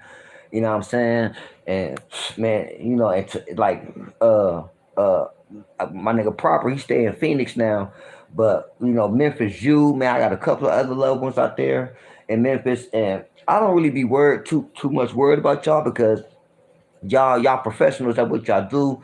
Y'all just I know y'all know how to handle y'all business. You know what I'm saying? Even if it comes down to getting in the mix, I know y'all can understand. Y'all can handle y'all business, but loved one, just please be careful, man. Yeah, I know, I understand that. Yeah, the politics is different. Exactly, exactly. Like you say, facts. You know what I'm saying? So I understand totally better now on how it goes about that. You know what I'm saying? And I understand that each city is different. You know what I'm saying? Because even with Dallas, because when I went to Texas and I'm fucking with some of the grapes out there in Texas, it was some things that I seen that I wasn't okay with. And I didn't understand because I'm like, okay, man, for example, in Dallas, they got the Stop 6 area. Now, the Stop 6 area is Damo's, and the Bounty Hunters has a stronghold. Okay, well, out here in LA, Bounty Hunters, Bounty Hunters, that's Grape Street. That's our, well, those are worst blood enemies, but at the same time, those are the closest bloods that we get along with the most. And reason why it's like that because there's a lot of bloodlines, there's a lot of family between the grapes and the bounty hunters in LA. So when we beefing real bad. But we can also come to the table, have a sit down, because we the ones that really led the gang truce in 1992. The gang truce was really for the grapes and the bounty hunters and really for the city of Watts. But LA got involved with it, Compton, everybody just joined afterwards. You know what I'm saying? Like right now, it's kind of like I don't want to say a peace talk, a peace talk, but it's been talks about peace, like the Pirus, YG and the Pirus out there in Compton. They had a peace walk not too long ago because they was out there tearing each other and I ain't talking about Crip against Pyru. I'm talking about Pirus against Pirus. They was out there tearing each other asses up. And Crips, we always been against each other. It's always been Crip against Crip. But recently it was a Crip meeting amongst, you had the neighborhoods, the Hoovers, the east side, west side, so you had different niggas from different areas. And it wasn't about coming together, and it's not like a peace treaty, but it was just more like a talk. Let's get a better understanding on how can we go about getting along with each other. We need to start somewhere. And even though, so I ain't gonna mention no names and nothing like that, but on the internet, there's been a few backlashes and shit like that, because you got a few niggas from LA talking about that peace shit ain't gonna work, and It ain't no peace talking. Wasn't no real niggas there, no shooters there. Okay, well, nigga, you wasn't even there. So certain niggas on the internet talking about what it's not gonna be, who wasn't there, and wasn't no shoot. How do you know, cousin? You wasn't even there. You know what I'm saying? So even with that, that's been kind of like some shit, like back and forth and shit like that. You know what I'm saying? So sometimes, what I'm saying, you have to just start somewhere. You know what I'm saying? So bam, right? So I'm in Texas, and out there with my peoples, but while I'm out there, get in touch with some of the homies and shit like that, and they direct me to some of the homies to get in touch with out there with. So bam, so I hook up with some of the grapes out there. But what was fucking me up was how cool and how close they was to some of the damos, particularly some of the bounty hunters. Um, I want to say I think Mo 3 was still alive too, man, because I think he banged bounty hunters out there. I think he was used to bang bounty hunters out there. But anyway, yeah, I think Mo 3 was still alive too at this time. But and it was some of the '60s and shit like that. But I was just tripping like, how's this Kool-Aid mixed up together? You got cherry, grape, and blueberry all together. And give me an understanding. And basically, what it was is just that, like, yeah, them niggas bang bounty hunters, we bang grape, they banging Hoover, they banging '60s, but that's my cousin, that's my uncle, that's my auntie, that's my grandmama's sister's son, that's my mama's sister's son. You know what I'm saying? So it was more like, yeah, we bang these names, but our politics is different. And I was like, oh, okay, because I wasn't really digging it at the time. Out there in the city, we was at it with the bounty hunters. Like, cuz, what the fuck is this shit? You know what I'm saying? But yeah, man, it was just kind of crazy. It's like, here, you can have Crips and Blood members under exactly. True. Okay, I heard about Trula Mafia. I heard about the Trulas, Young Mob, etc. Different gangs under. Okay, I got you. Exactly, you know what I'm saying, I respect that because, like I say, some laws been in place before the name came. You know what I'm saying? And you know what? Honestly, what you meant, it be like that. It's like that out here out there in the city too. It's not always all the time beef and fuck them, but yeah, but don't get me wrong, you do have cousins and brothers that's from different sides that have got at each other, that have shot each other, you know what I'm saying, and shit like that. But for the majority, it's not like how it used to be. It's not the '90s how it was before. You do it you It's not unusual nowadays in LA to see a Crip and a Blood doing business together, a neighborhood and a Hoover doing business together, a Grape Street and a bounty hunter doing business together. And it don't necessarily have to be no family ties between them. It could be just two real niggas who then been through enough, who have a understanding, like, you know what, instead of me and you getting at each other trying to knock each other off, let's get some money together. You know what I'm saying? Or, yeah, I know you from bounty hunters and this and that, but you fuck with my cousin and I love her like a sister, and I see she respects you. You know what I'm saying? Not only that she love you, but she respects you. And I see you respect her. You don't disrespect her. So therefore I have no choice but to be respectful to you, regardless of where you from. And vice versa. So that right there alone can start a good friendship amongst each other. You know what I'm saying? Because look, man, every bounty hunter don't know every grape. Every grape don't know every bounty hunter. Like your main, because you got to realize the niggas who I came up with from my era that I beef with, that's from my enemies. My younger homies don't know them. You dig what I'm saying? Like, they younger homies don't know me because we two different eras. You dig what I'm saying? So I can come across one of their younger homies, and it can be a cool relationship with each other.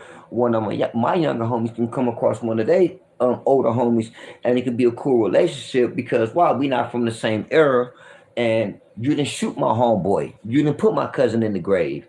You know what I'm saying? You not the you not the one that shut up my mama's house, vice versa. You dig what I'm saying? So it can be understanding. Yeah, you from here, you from there, but we can't coexist and get along with each other. You know what I'm saying? So it's not and like I said, and just me personally, I'm for the peace talk. You know what I'm saying? I'm older now. I'm wiser now. I have younger homies that's that's becoming of age. They got little homies. They got younger homies, and I understand, man, that it's not gonna ever be just peaceful all across the whole board. No, this ain't that. This is still LA, still home of this shit. So you still gonna have some knuckleheads, or you still gonna have some that's not even. And I'm not even talking about the younger crew. I'm talking about the elders and even the double OGs that's gonna feel like it's always fuck them niggas because of so many of my homies that's in the grave now behind them niggas killing, or so many of my loved ones that's in the pen forever for knocking them niggas down. So I can never get along with them niggas. I can never like them niggas. You know what I'm saying? And I understand it's a few out the bunch that stand on that, but um, for the majority, it's been kind of cool. LA hasn't been too hot. You know what I mean? You got some who's going against the grain who just it's still some shit popping. You know what I'm saying? It's still killing. It's still gang banging going on, but it's not as bad as it can be, especially for the summertime. I mean, I know it's the end of the summer, but it's still for the summertime. Niggas ain't no god.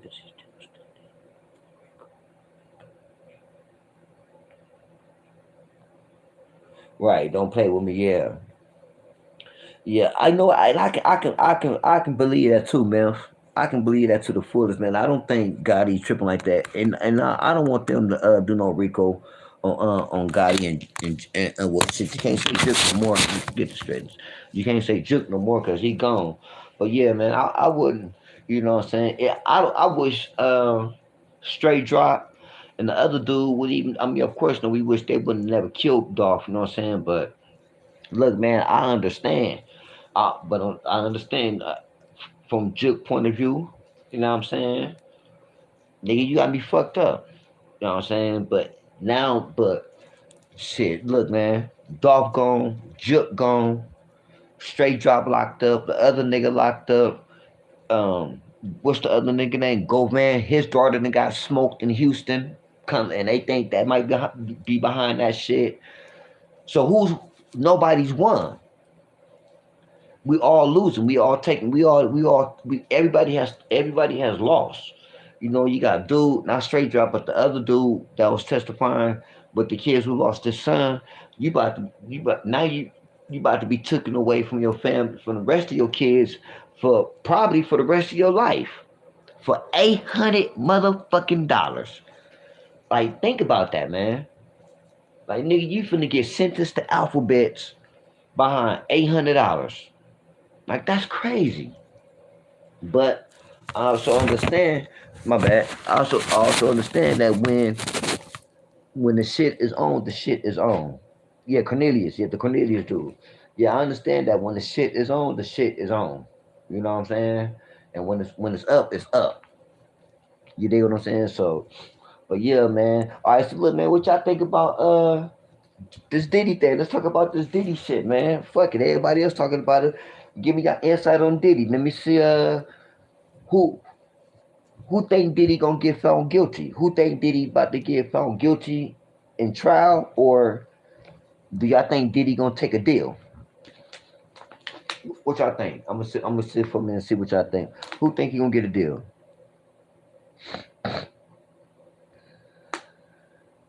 Oh, okay, 25. You might think okay, but you might get a number 25 years. Yeah, yeah, yeah, straight. Yeah, yeah. You might not get sentenced to all alphabets. You right. Especially, yeah, you might be able to get 25. Do something 25 to 50 years, some shit like that. But what y'all think about Diddy though, man? Y'all think he gonna y'all think it's over for Diddy? Do y'all think Diddy got action at Get Back? What y'all talk to me? What y'all talking about?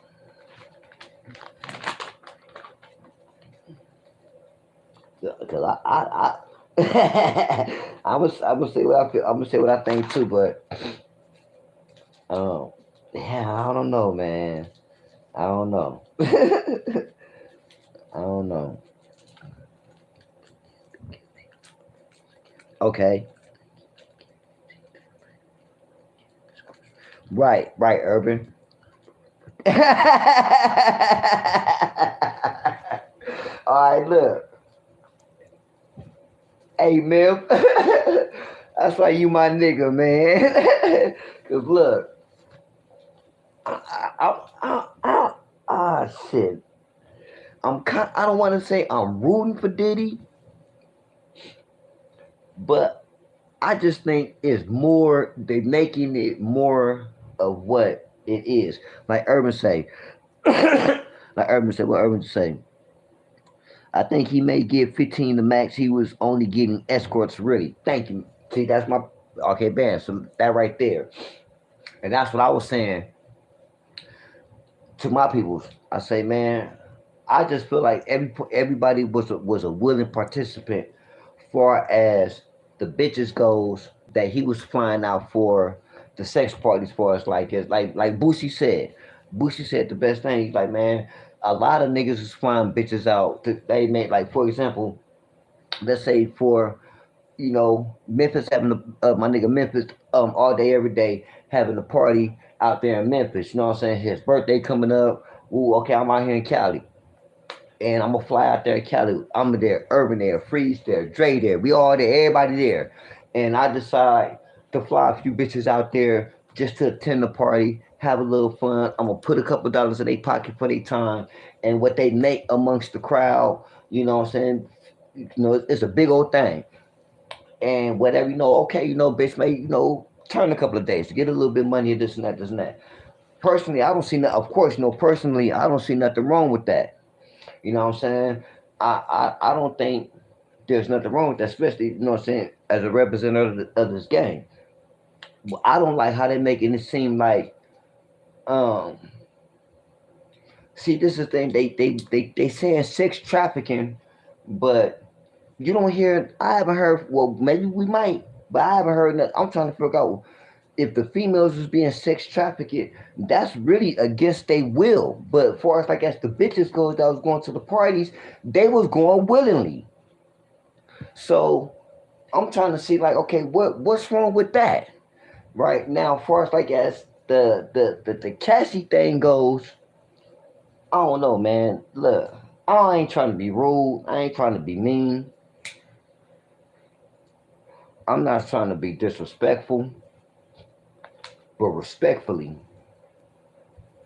I'm gonna just say this, man. Bitch, you could have left. You had plenty of times, plenty of opportunities to leave. Some people say, well, nah, she was on drugs and he was threatening her and he was, I don't give a fuck. You got away, if you got away from Diddy long enough for him to blow up Kid Cudi car, that means you was away, which means you could have stayed away. So you going back and fucking with him and you allowing him to do to because I think Cassie is the one that they really hitting with that they really gonna hit him with the sex trafficking, for us like it's flying up over here and paying for male escorts and all this other shit. At some point, bitch, you had to you became a participant, a willing participant. You know what I'm saying? Because at any point, at any time, you could have got away. You know what I'm saying? Then some people say, well, you don't know what it's like being under control of a billionaire. You goddamn right. I don't know what it's like being under control of any motherfucking body. You know what I'm saying? But once again, if you was able to get away that time and plenty other times, my question is, why you just didn't stay away?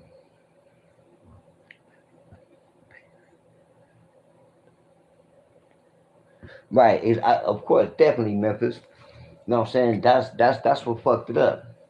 But even with that though, even with that, you know what I'm saying? Like I said, you was able to get away numerous of times. Y'all not married. It ain't like the Kim Porter situation where they have kids. That they was in this you know basically in a marriage situation. You know what I'm saying? I know Cassie was with Puffy for a long time, and I'm so what I'm mad about Puffy. Like, damn, nigga, that was a waste of a good bitch. Nigga, I used to like Cassie. You know what I'm saying? Like, nigga, you could have did something way better with that bitch instead of what you was doing with her. But even with that though, man, I just feel like at some point, it may not start like that, but at some point, I just feel she became a willing participant. And when something went wrong and something didn't go her way or whatever the case gonna be, that's when she decided to flip out and go against the grain. But for you to be there for that long and to go through all that shit and still stay with him after you got away from him and went back to him and then got away from him again and then went back to him again, I have to look at it a whole different way. I'm sorry, because if you was really mentally fucked up like that, if you was really being mentally abused like that, never mind the physical, we talking about the mental. If you was really mentally damaged like that, you wouldn't have got away from them the first time or the second time. You dig what I'm saying? Or maybe even third time, but definitely I know two times. You know what I'm saying? If it was that bad when you got away from them the first time, bitch, you would have stayed away. You know what I'm saying? Because you being in a situation and going through that shit with him has nothing to do with whatever contract you were signed up under for us, like in music goes. Okay, bitch, you probably couldn't make no music to get released and make no money because of the contract you were signed in for us, like as the music part goes. But scratch that. We talking about the physical and what's really going on for us, like as the sexual shit is going on. And I just feel like, bitch, if you was able to get away the first few times, why you just didn't stay away?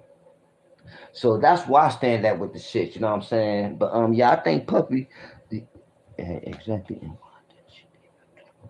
exactly, exactly. You know what I'm saying? So my thing is like, at some point, I don't know what it was.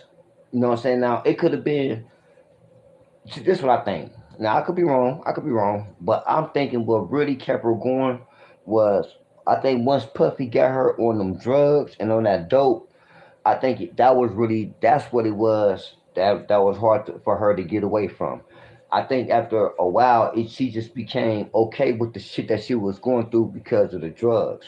You know what I'm saying? You know, once a person get on them drugs and get heavy in them drugs, you know, they gonna live a lifestyle that puts them around it all times. You know what I'm saying? You know, so and then of course, you know, they didn't had Puppy, he mind controlling her with through the dope. You know what I'm saying? That's why I have a no drug policy with mine, man.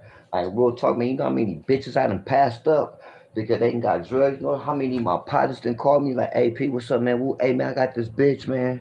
Woo, oh, is that right? Woo, woo." Everybody know my nigga. First three questions I always ask when any of my friends call me and tell me that they got a bitch that they think that they can get some money, like that can be a part of this game. I say, how old is she? In this order? How old is she? Do she have any kids? And do she do drugs? I need to know how old she is. Okay? Is she of age? She 24, 25. Okay, cool. Usually they may have okay. How many kids does she got? Oh, she got a son. Okay, cool. Woo, woo. Okay, do she do drugs? Yeah. Okay, then that's a no. But Pete, man, she fine. She look good. Do she do drugs? Man, a little bit, man. She only fuck with. I can't fuck with it. If it's not weed, I can even deal with a broad that like to drink. Okay, you like a little liquor. Okay, cool. But I can't do no cocaine sniffer. I can't do no crystal meth user. And usually that's pretty much what it is. You know what I'm saying? Um, Nowadays, you have to worry about the pill poppers and shit. You know what I'm saying? Popping them M30s and and perks and shit like that. You know, I've never dealt with the broad that fuck with them because that's kind of like out of my generation. Um, I never came across no broad that that's in that era that fuck with that. So I don't know what that would even be like. But I probably wouldn't fuck with it just because of what it is. So,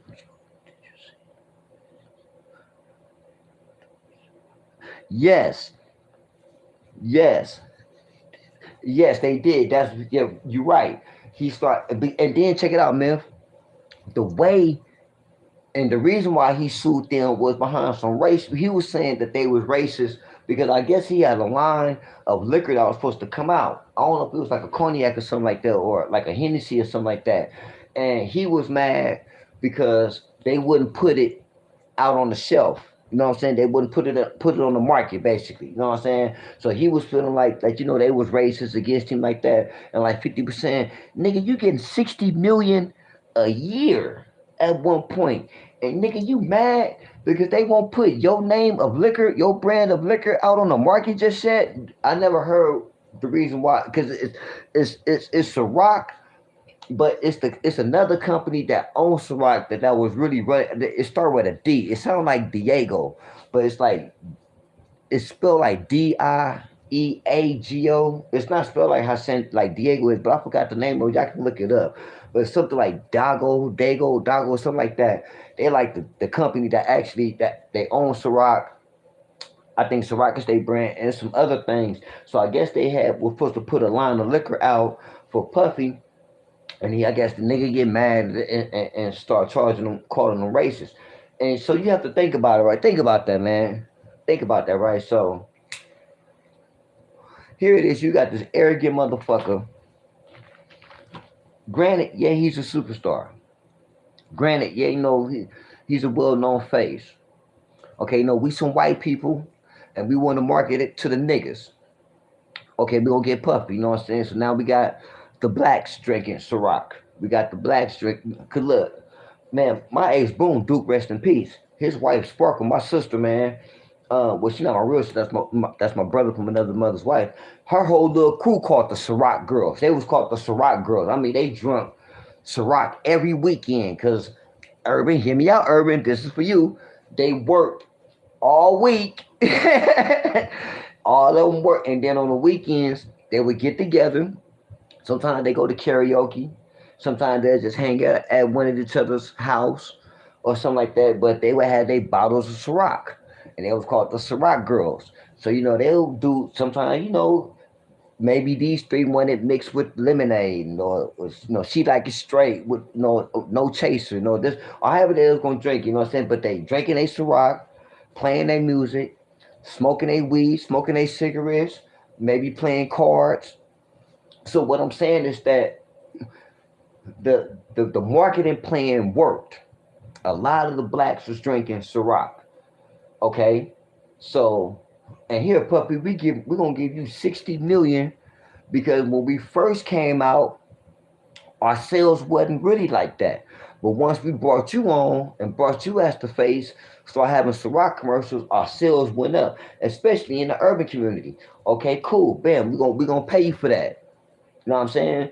So, but now you mean to tell me your little arrogant motherfucking ass is mad because we ain't put your name of liquor, your brand of liquor, on the shelf yet? Like, I mean, out on the market yet? Because I think they never released it.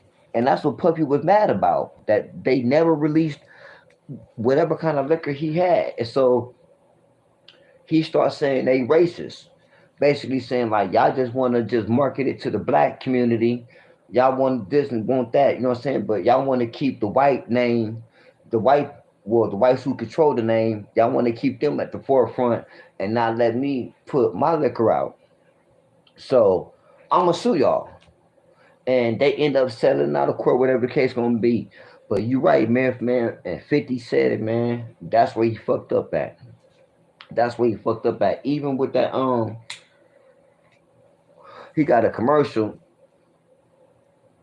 I think I think it's a commercial or a video, but he on that black yacht, too big for his britches, definitely.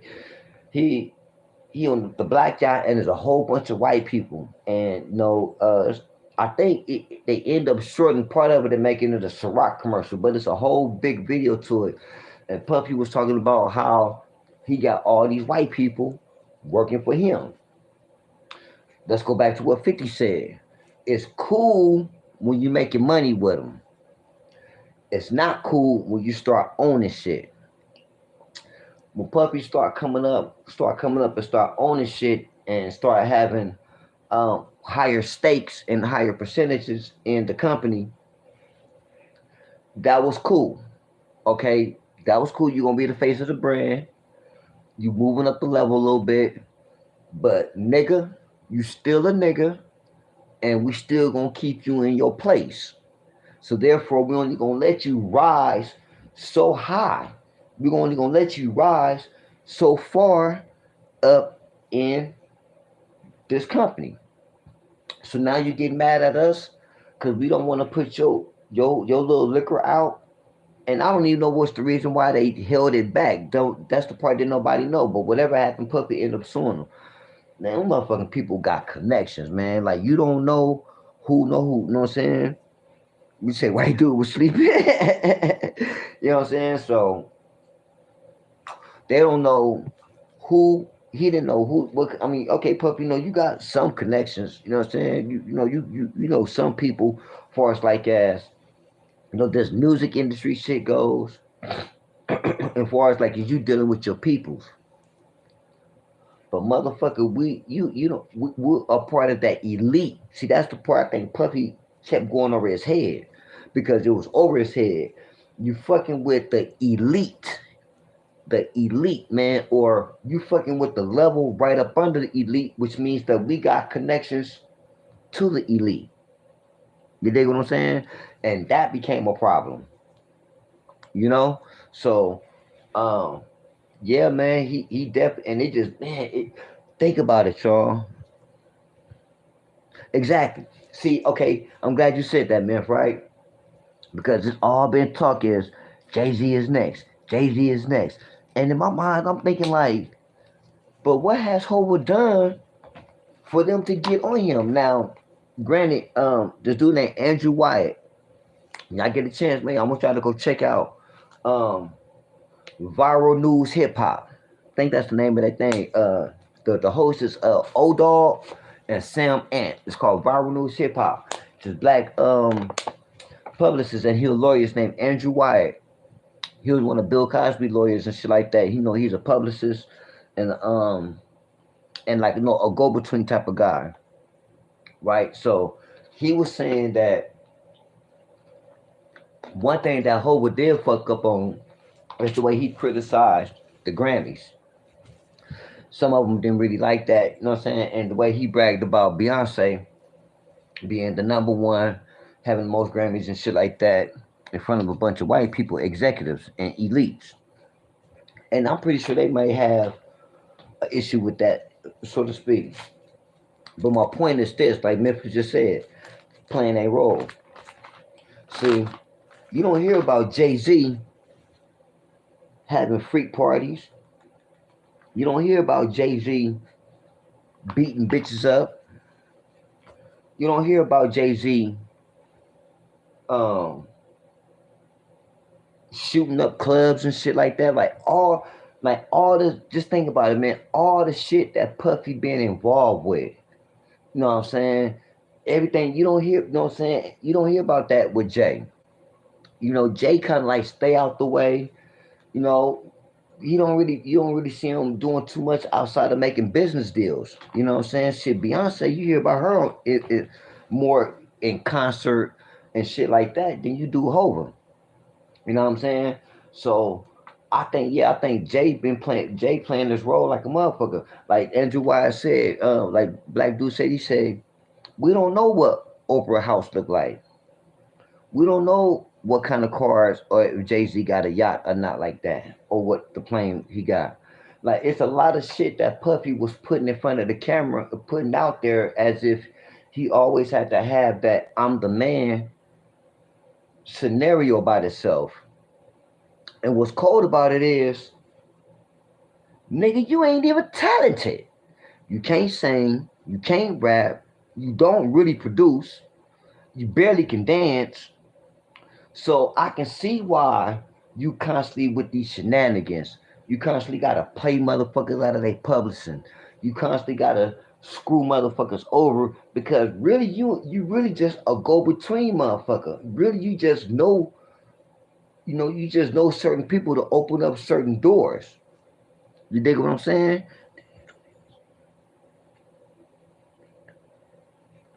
Nah, man. Let me tell you something, man. We ain't look Snoop. Honestly, bro, we don't even really.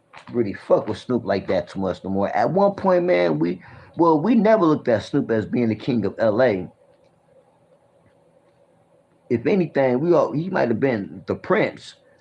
But Dr. Dre always been looked at as the king. If we gonna be, what I'm saying, be real about it, even when Suge was alive and running death row, um, we didn't ever look at Suge like that as top dog, because first of all, the street niggas knew that Suge wasn't really no street nigga. Honestly, that's why Pac did. Like everybody wanted to blame this and blame that, and I understand that, but I blame Shook for Pac dying. I don't blame the Southside Compton Crips for killing Pac. Southside Compton Crips did what they were supposed to do. I blame Suge because when Pac, first of all, when the nigga who seen Orlando, the nigga Trayvon Lane, who got his chain snatched at the Lakewood Mall, when he seen Orlando in the casino that night, he ran and went back and told the rest of the Pyros, the mob Pyros, hey, they gonna blood up there, woo, woo, woo. And at that point right there, Suge, Buntry, uh, who else? Suge, Buntry, and Poochie. Them three right there should have grabbed Pac and went the other direction and let the rest of the power rules go handle power rule business. You dig what I'm saying? First of all, Trayvon Lane, that nigga the nigga who got his chain snatched at the Lakewood Mall, which really started all this shit. When he seen Orlando by himself, standing up over there, nigga on power rule, you was supposed to go sock that nigga. Yeah, that's what you was supposed to go do. And you was supposed to go fire on that nigga. You know what I'm saying? And then you let the homies come handle the business afterwards. But shouldn't have let Pop go in that direction, period. But hear me out. When you're a motherfucker who never been in the trenches, when you're a motherfucker who never been in them juvenile halls, you never been in that county, you never walked that pen yard, you never really went to no real funerals, you never really been shot at, you never really lived this gang banging life, you don't know how to react mentally when the shit pop off like that. By you being big dog Suge, you got the money, you barking at everything, your size is intimidating, and you got all these yes men around you, you didn't know how to react because you didn't know how to protect the bag. Pac was the money. Pac is a motherfucking rapper. Nigga, you ain't got nothing to do with this pyro business. Blood, get your ass back up over here. That's what should have happened. That's how it should have went down. Pac shouldn't even been involved with that shit. Okay, so let's take it from the Compton side. Like they said, nigga, you got me fucked up, cuz. You done came up, nigga. You think I'm finna let you come do this shit to me? And then as soon as you get a chance, you gonna go to the studios?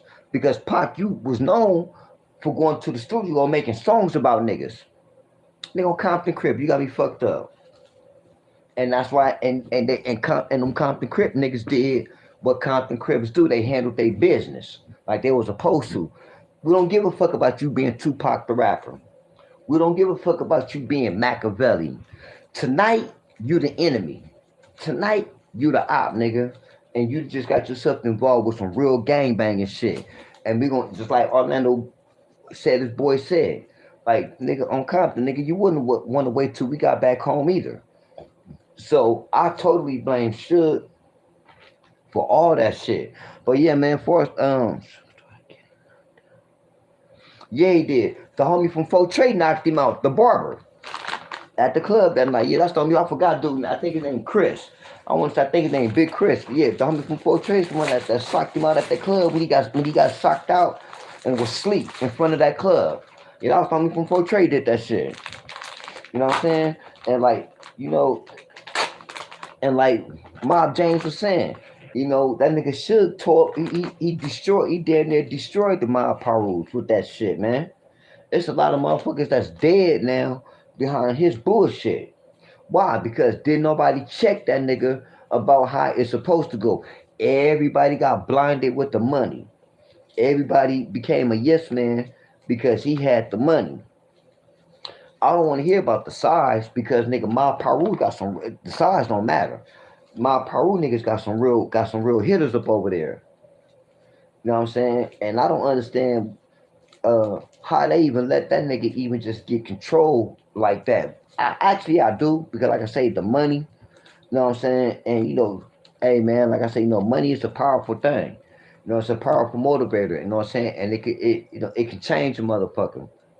But if we gonna keep this shit real to the streets, Suge, you're not one of them niggas. And you see how everything. That's why everything ended the way it ended. Now back to Snoop. As far as like as Snoop goes, we just feel like Snoop just he crossed over a little bit to Hollywood. You know what I'm saying? And we're not really mad at Snoop. You know what I'm saying? He still represent the C and everything like that. It ain't nothing like that, my nigga. You know what I'm saying? And really, I don't even want to say we. I'm gonna just say me. You know what I'm saying? 'Cause for a minute, well, Snoop never was one of my like favorite rappers, but he was definitely up there. Like my only two like if we're gonna really speak like favorite rappers outside of me. I mean, I'm my favorite rapper, but outside of me, it's always been Ice Cube and Sugar Free. I always feel like Ice Cube and Sugar Free always said just different shit than everybody else, especially Sugar Free. Ain't no nigga saying the shit Free be saying. But I like the Snoop because his style. You know what I'm saying. Snoop was really like the first rapper to really put the Crip on the map. As far as like as this Crippin' goes, East Side that thing. I'm an East Side nigga, so all that was cool. But also understand, man, that Snoop had to, in order to keep going, he had to cross over to that side and become one of their little puppets and he do what's best for him. So I can't really be mad at that. I mean, he really parlayed that shit to becoming a megastar, and that's what he was supposed to do. Um, but with Dre, you don't really hear about Dre being in the mix of shit. You know what I'm saying? You don't really hear about Dre don't have no he not doing no YouTube channel. He not really doing none of that shit. You know what I'm saying? But he definitely got the money and the power, and of course, we already know without Dre, there is no Snoop. You know what I'm saying? So we always get like I think I can pretty speak on the behalf of most of the city. Now, if we're gonna say now King of the West Coast, man, there's too many. Like you can't, man. If we're gonna talk about Kings of the West Coast, man, you got to include the Bay up in that too. So now we talking E40s, Two Shorts, you got to go back. You know what I'm saying? Dre. So I don't want to. I can't put one for us like as king of the West. You know what I'm saying? I think the Bay got that. I'm pretty sure they gonna look at Short, 40. Um, pretty sure there's a few people that I'm missing that they would consider as they top dog. But out here, but down here in LA, is we gonna say Dre all day. You know what I'm saying? Um, as far as like as the music thing goes, but Snoop though, yeah, I respect him. You know what I'm saying? I don't have a problem with it. I'm not really a fan of his musically wise, as far as like I used to be. You dig what I'm saying? Like during the '90s with the Dog Pound. Cause see, really, man, I'm really a Dog Pound fan. Like Snoop is cool, but nigga, I'm Daz and Corrupt. That's who I fucked with. You know what I'm saying? Yeah, Los Angeles. I hear you. Yeah, in Los Angeles, I hear you, man. Yeah, I know you saying L.A., but yeah, I'm more of Daz and Corrupt. See, I like the Daz and Corrupt better than I like Snoop. I mean, but I understand without Snoop, there's no Daz and Corrupt. So there you go. But far as like as fit, nigga, I'm Dog Pound, DPG. You know what I'm saying? I like the Dog Pound. You know what I'm saying? Them, man, Daz and Corrupt, them niggas is my niggas right there. You know what I'm saying? Yeah, DPGC. You know what I'm saying? For real. You know, but but Snoop cool though. He do his thing. I know a lot of people feel. A lot of people kind of like, oh man, fuck that nigga Snoop. You know what I'm saying? He was still cool, Puffy after Pac got killed and all that other shit. I mean, I don't really pay attention to that. That's really like none of my business and nothing like that. But I understand like Snoop had to parlay it. You know what I'm saying? The way he was supposed, and you can't be mad at that because he's definitely a megastar. Um, definitely the face of uh when it comes to the hip hop connected with the gang shit. He's definitely probably the face of the crib. Nipsey was making his way up there, but Nip passed away. So as far as like as the LA crip hip hop scene goes, then of course Snoop. You got to give it to Snoop. He put it on the map. You know what I'm saying? So that's I'm okay with that. I don't have no problem with that. You did. Um, but I know it's a lot of people who feel like he turned his back against Death Row by him though, and turned his back against Pac. As far as like as him not really beefing with Puffy and Big and shit like that. Now see, this is my thing, right? Now by Pac hooking up with Suge, and so if Diddy do tell, then what? I don't know. That's what I'm saying. Like if see, that's a good question, Myth. Because if Diddy do tell, let's talk about the people who he's gonna tell on. See, we have to take that into consideration. Another thing we have to take into consideration, nigga, is this going to be another Jeffrey Epstein? Okay, for sure, Urban. Okay, for sure. Do your thing, man. Do your thing. Do your thing, man. Man, my pleasure, man. Like I say, if need be, man, just go ahead, man. Hit me up, DM me, man, on Instagram, Prince Sepulveda, man, and leave a line or something like that, man, and I'll reach out to you, bro, and we can, you know what I'm saying, we can conversate, you know what I'm saying, have, and just have a talk about things, man. You know what I'm saying? Have somebody you can reach out and talk to and shit like that, man. But you stay focused at work, man, and do your thing, man, and keep your mind going. Like, and and I appreciate you listening too, man. But yeah, though, but yeah, man, we have to think about that though, man. Who Puffy gonna tell? Because if Puffy gonna do some telling, oh my God, there's a lot of motherfuckers in trouble, man. There's gonna be a lot of motherfuckers in trouble. So the question is, will Puffy even be able to tell? Because he in jail right now, and they ain't letting him get no bail. And Puffy got man, what they say, 1,000 bottles of baby oil. You know what I'm saying? But like I say, even with that though, let's first of all, if he do tell, okay, let's take it back to that. If he do tell, and who he gonna tell on? But more important, what can he tell? I had jump offs. I had some hoes come through, and these niggas was fucking on them hoes. You know what I'm saying?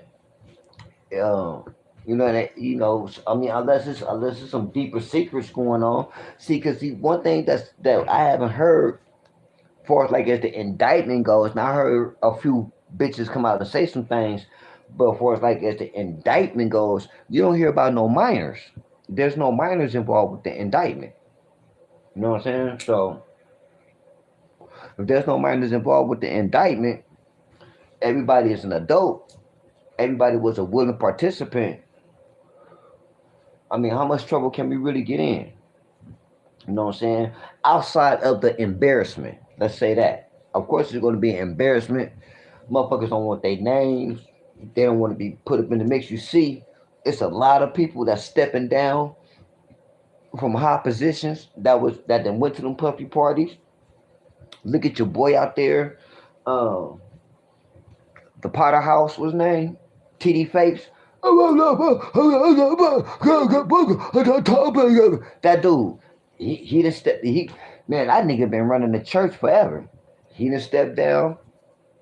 Uh, so a few other motherfuckers that was kind of like in some high positions. I forgot what they had worked at. They name is not really known like that for us like as the public goes, but within that circle, yeah, sex trafficking alone. But see, I'm like, but who is he trafficking though?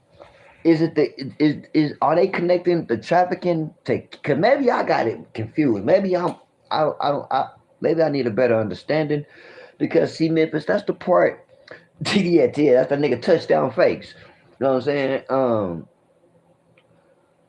I'm like, Is it the sex trafficking? Are they saying that's with Cassie, or are they saying the bitches that he flew out there to the freak offs, or is he saying that's sex trafficking? Because I'm like, I don't. Maybe maybe I should know the law better, but I don't see that as sex trafficking. Now the Cassie part, that can kind of like run, and I think that's what they gonna hit him with, the sex trafficking. I think it's really gonna be behind Cassie.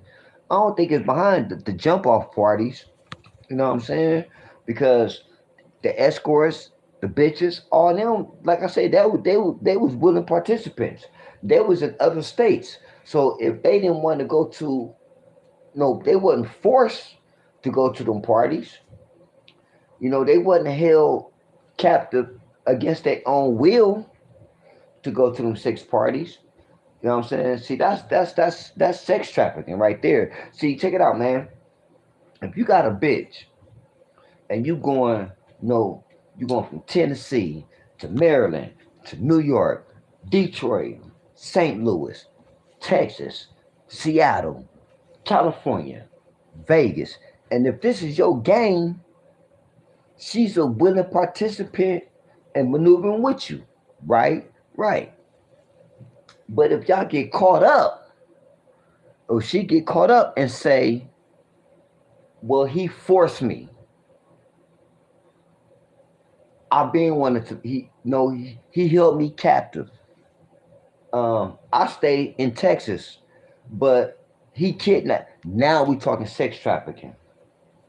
See, the bitch have to say that she wasn't willing that she was held against her will in order to be caught up in the sex trafficking. To my understanding. So, you know what I'm saying? So, Cassie is the only one that I can see that can say it was against her will. And like I said, man, even with that, bitch, you couldn't leave, you couldn't bounce. Yeah, they are. I know, man. I'm already knowing, bro.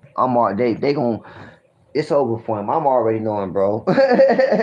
I know the real man. You know what I'm saying? And hey, man, if we come from the streets, man. So we always gonna try to, in so many ways, root for the bad guy. And me personally, I'm just saying, me personally, I haven't heard nothing or seen nothing that makes, far as like as the freak party goes and shit like that, to say, okay, that was wrong. Okay, yeah, you know what I'm saying? That ain't how you should have did it. But if the bitches was going to them parties and then they getting flown out to where he was at, to New York and Miami, and even out here, wherever they was from, once again, willing participant. But with the Cassie thing, I think that's a little bit more. Cause hey man, cause all you need is one. It ain't like you need a whole crew of bitches to say he did it. All he need is just one, and he got one. Cassie is saying it. He did this. He did that. He did this. She's been saying, against my will, against my desires, against my wishes, shit I wouldn't approve. I didn't approve of. He made me do. That's what's gonna get him. That's what to get you. You know what I'm saying? Cause hey Memphis, you know how this shit goes, man. Everyone, exactly. Everybody was okay. Man, you know how this shit goes, man. You can have a bitch, man, and y'all can be getting some money. And oh, daddy, I love you, daddy, I never leave you. Blah blah blah blah blah blah blah blah blah. And I'm not saying no, your real game, but just some game. And she get caught up, man, and she one of them type of fag bitches. First thing she gonna say is, oh, he held me against my will. Wait, hold up, bitch. See, I'm scratching the side of my head like, wait, hold up, bitch. You just gave me a rack 2 nights ago and told me that you love me. You'll never leave me. Now you saying I held you against your will? What the fuck? See what I'm saying? So that's all it takes. It's just one. And man, yeah, like you say, man, the feds. That's what we have to keep in mind. The feds. So maybe if it was the state, cuz might have a little bit better action. But the feds, man, it's a wrap. It's a wrap with them feds, man. Like for real, for real. You know what I'm saying? real talk, man. But look, man, I'm gonna go ahead, man. I'm finna bring this to a closure. Man, I didn't even mean to be on this motherfucker for 2 hours and 25 minutes. I'm glad y'all came out and rocked out with a nigga for a minute. I see a few people up in here, but Memphis, it's always good talking to you, Memphis, man. That's why I had to make you uh Death Row South, man. I know it's simple. It was like, I don't know, but I'm like, nigga, come on, Memphis, you gonna be one of my mods, man. Come on, my nigga. You gonna be definitely Death Row South, man. Come on, you know what I'm saying? So, man, I appreciate you coming on, man. I know it's kind of like what's like what 5 o'clock in the morning out there. Shit, it's like well, oh, okay. I'm looking at them. See, 1, 2, 3. What's about like what was like 3, 4 o'clock in the morning out there? You know what, Memphis, man? I be for a minute, man. I kind of like low key, kind of like lost interest in this shit. Cause I ain't gonna even lie to you, man. I was kind of like really just like was like, man, fuck this shit, man. And was just like really like on some other shit. And then I was going through the shit for it. Man, I had to rearrange my house. You know what I'm saying? My household, you know what I'm talking about, man. You know what I'm saying? I had to move some furniture in my house. Had to get rid of some furniture. Go get some new furniture. So I was just really just kind of like tending to what's going on. Then I had my peoples was added with each other. It was like damn near a civil war with my peoples, man. So I just really just haven't had the time. But and even tonight, man, I was just like, fuck, let me just. That's why I didn't put up. You see, I didn't put like no. I just went live. I just said, man, I'm just gonna just go live, man. I'm just gonna see who just hop on with a nigga, man. So and then I relocated. I'm out here in Vegas now too. You know what I'm saying? I'm kind of like going through really the end part of the move. I'm still got to go back to California. Actually, I got to go back out there like next week. My birthday next month too, and shit like that too. So I'm gonna go back out there for in a couple of weeks and handle a couple of business, and then get back out here. So man, I miss Sinful like a motherfucker, man. And then me and Sauce Gotti, Malachi, we still working on the Simple project. We got music together, we putting it together. We even with him, I'll be in touch with him. He was just kinda like going through some shit too with his peoples and his daughters.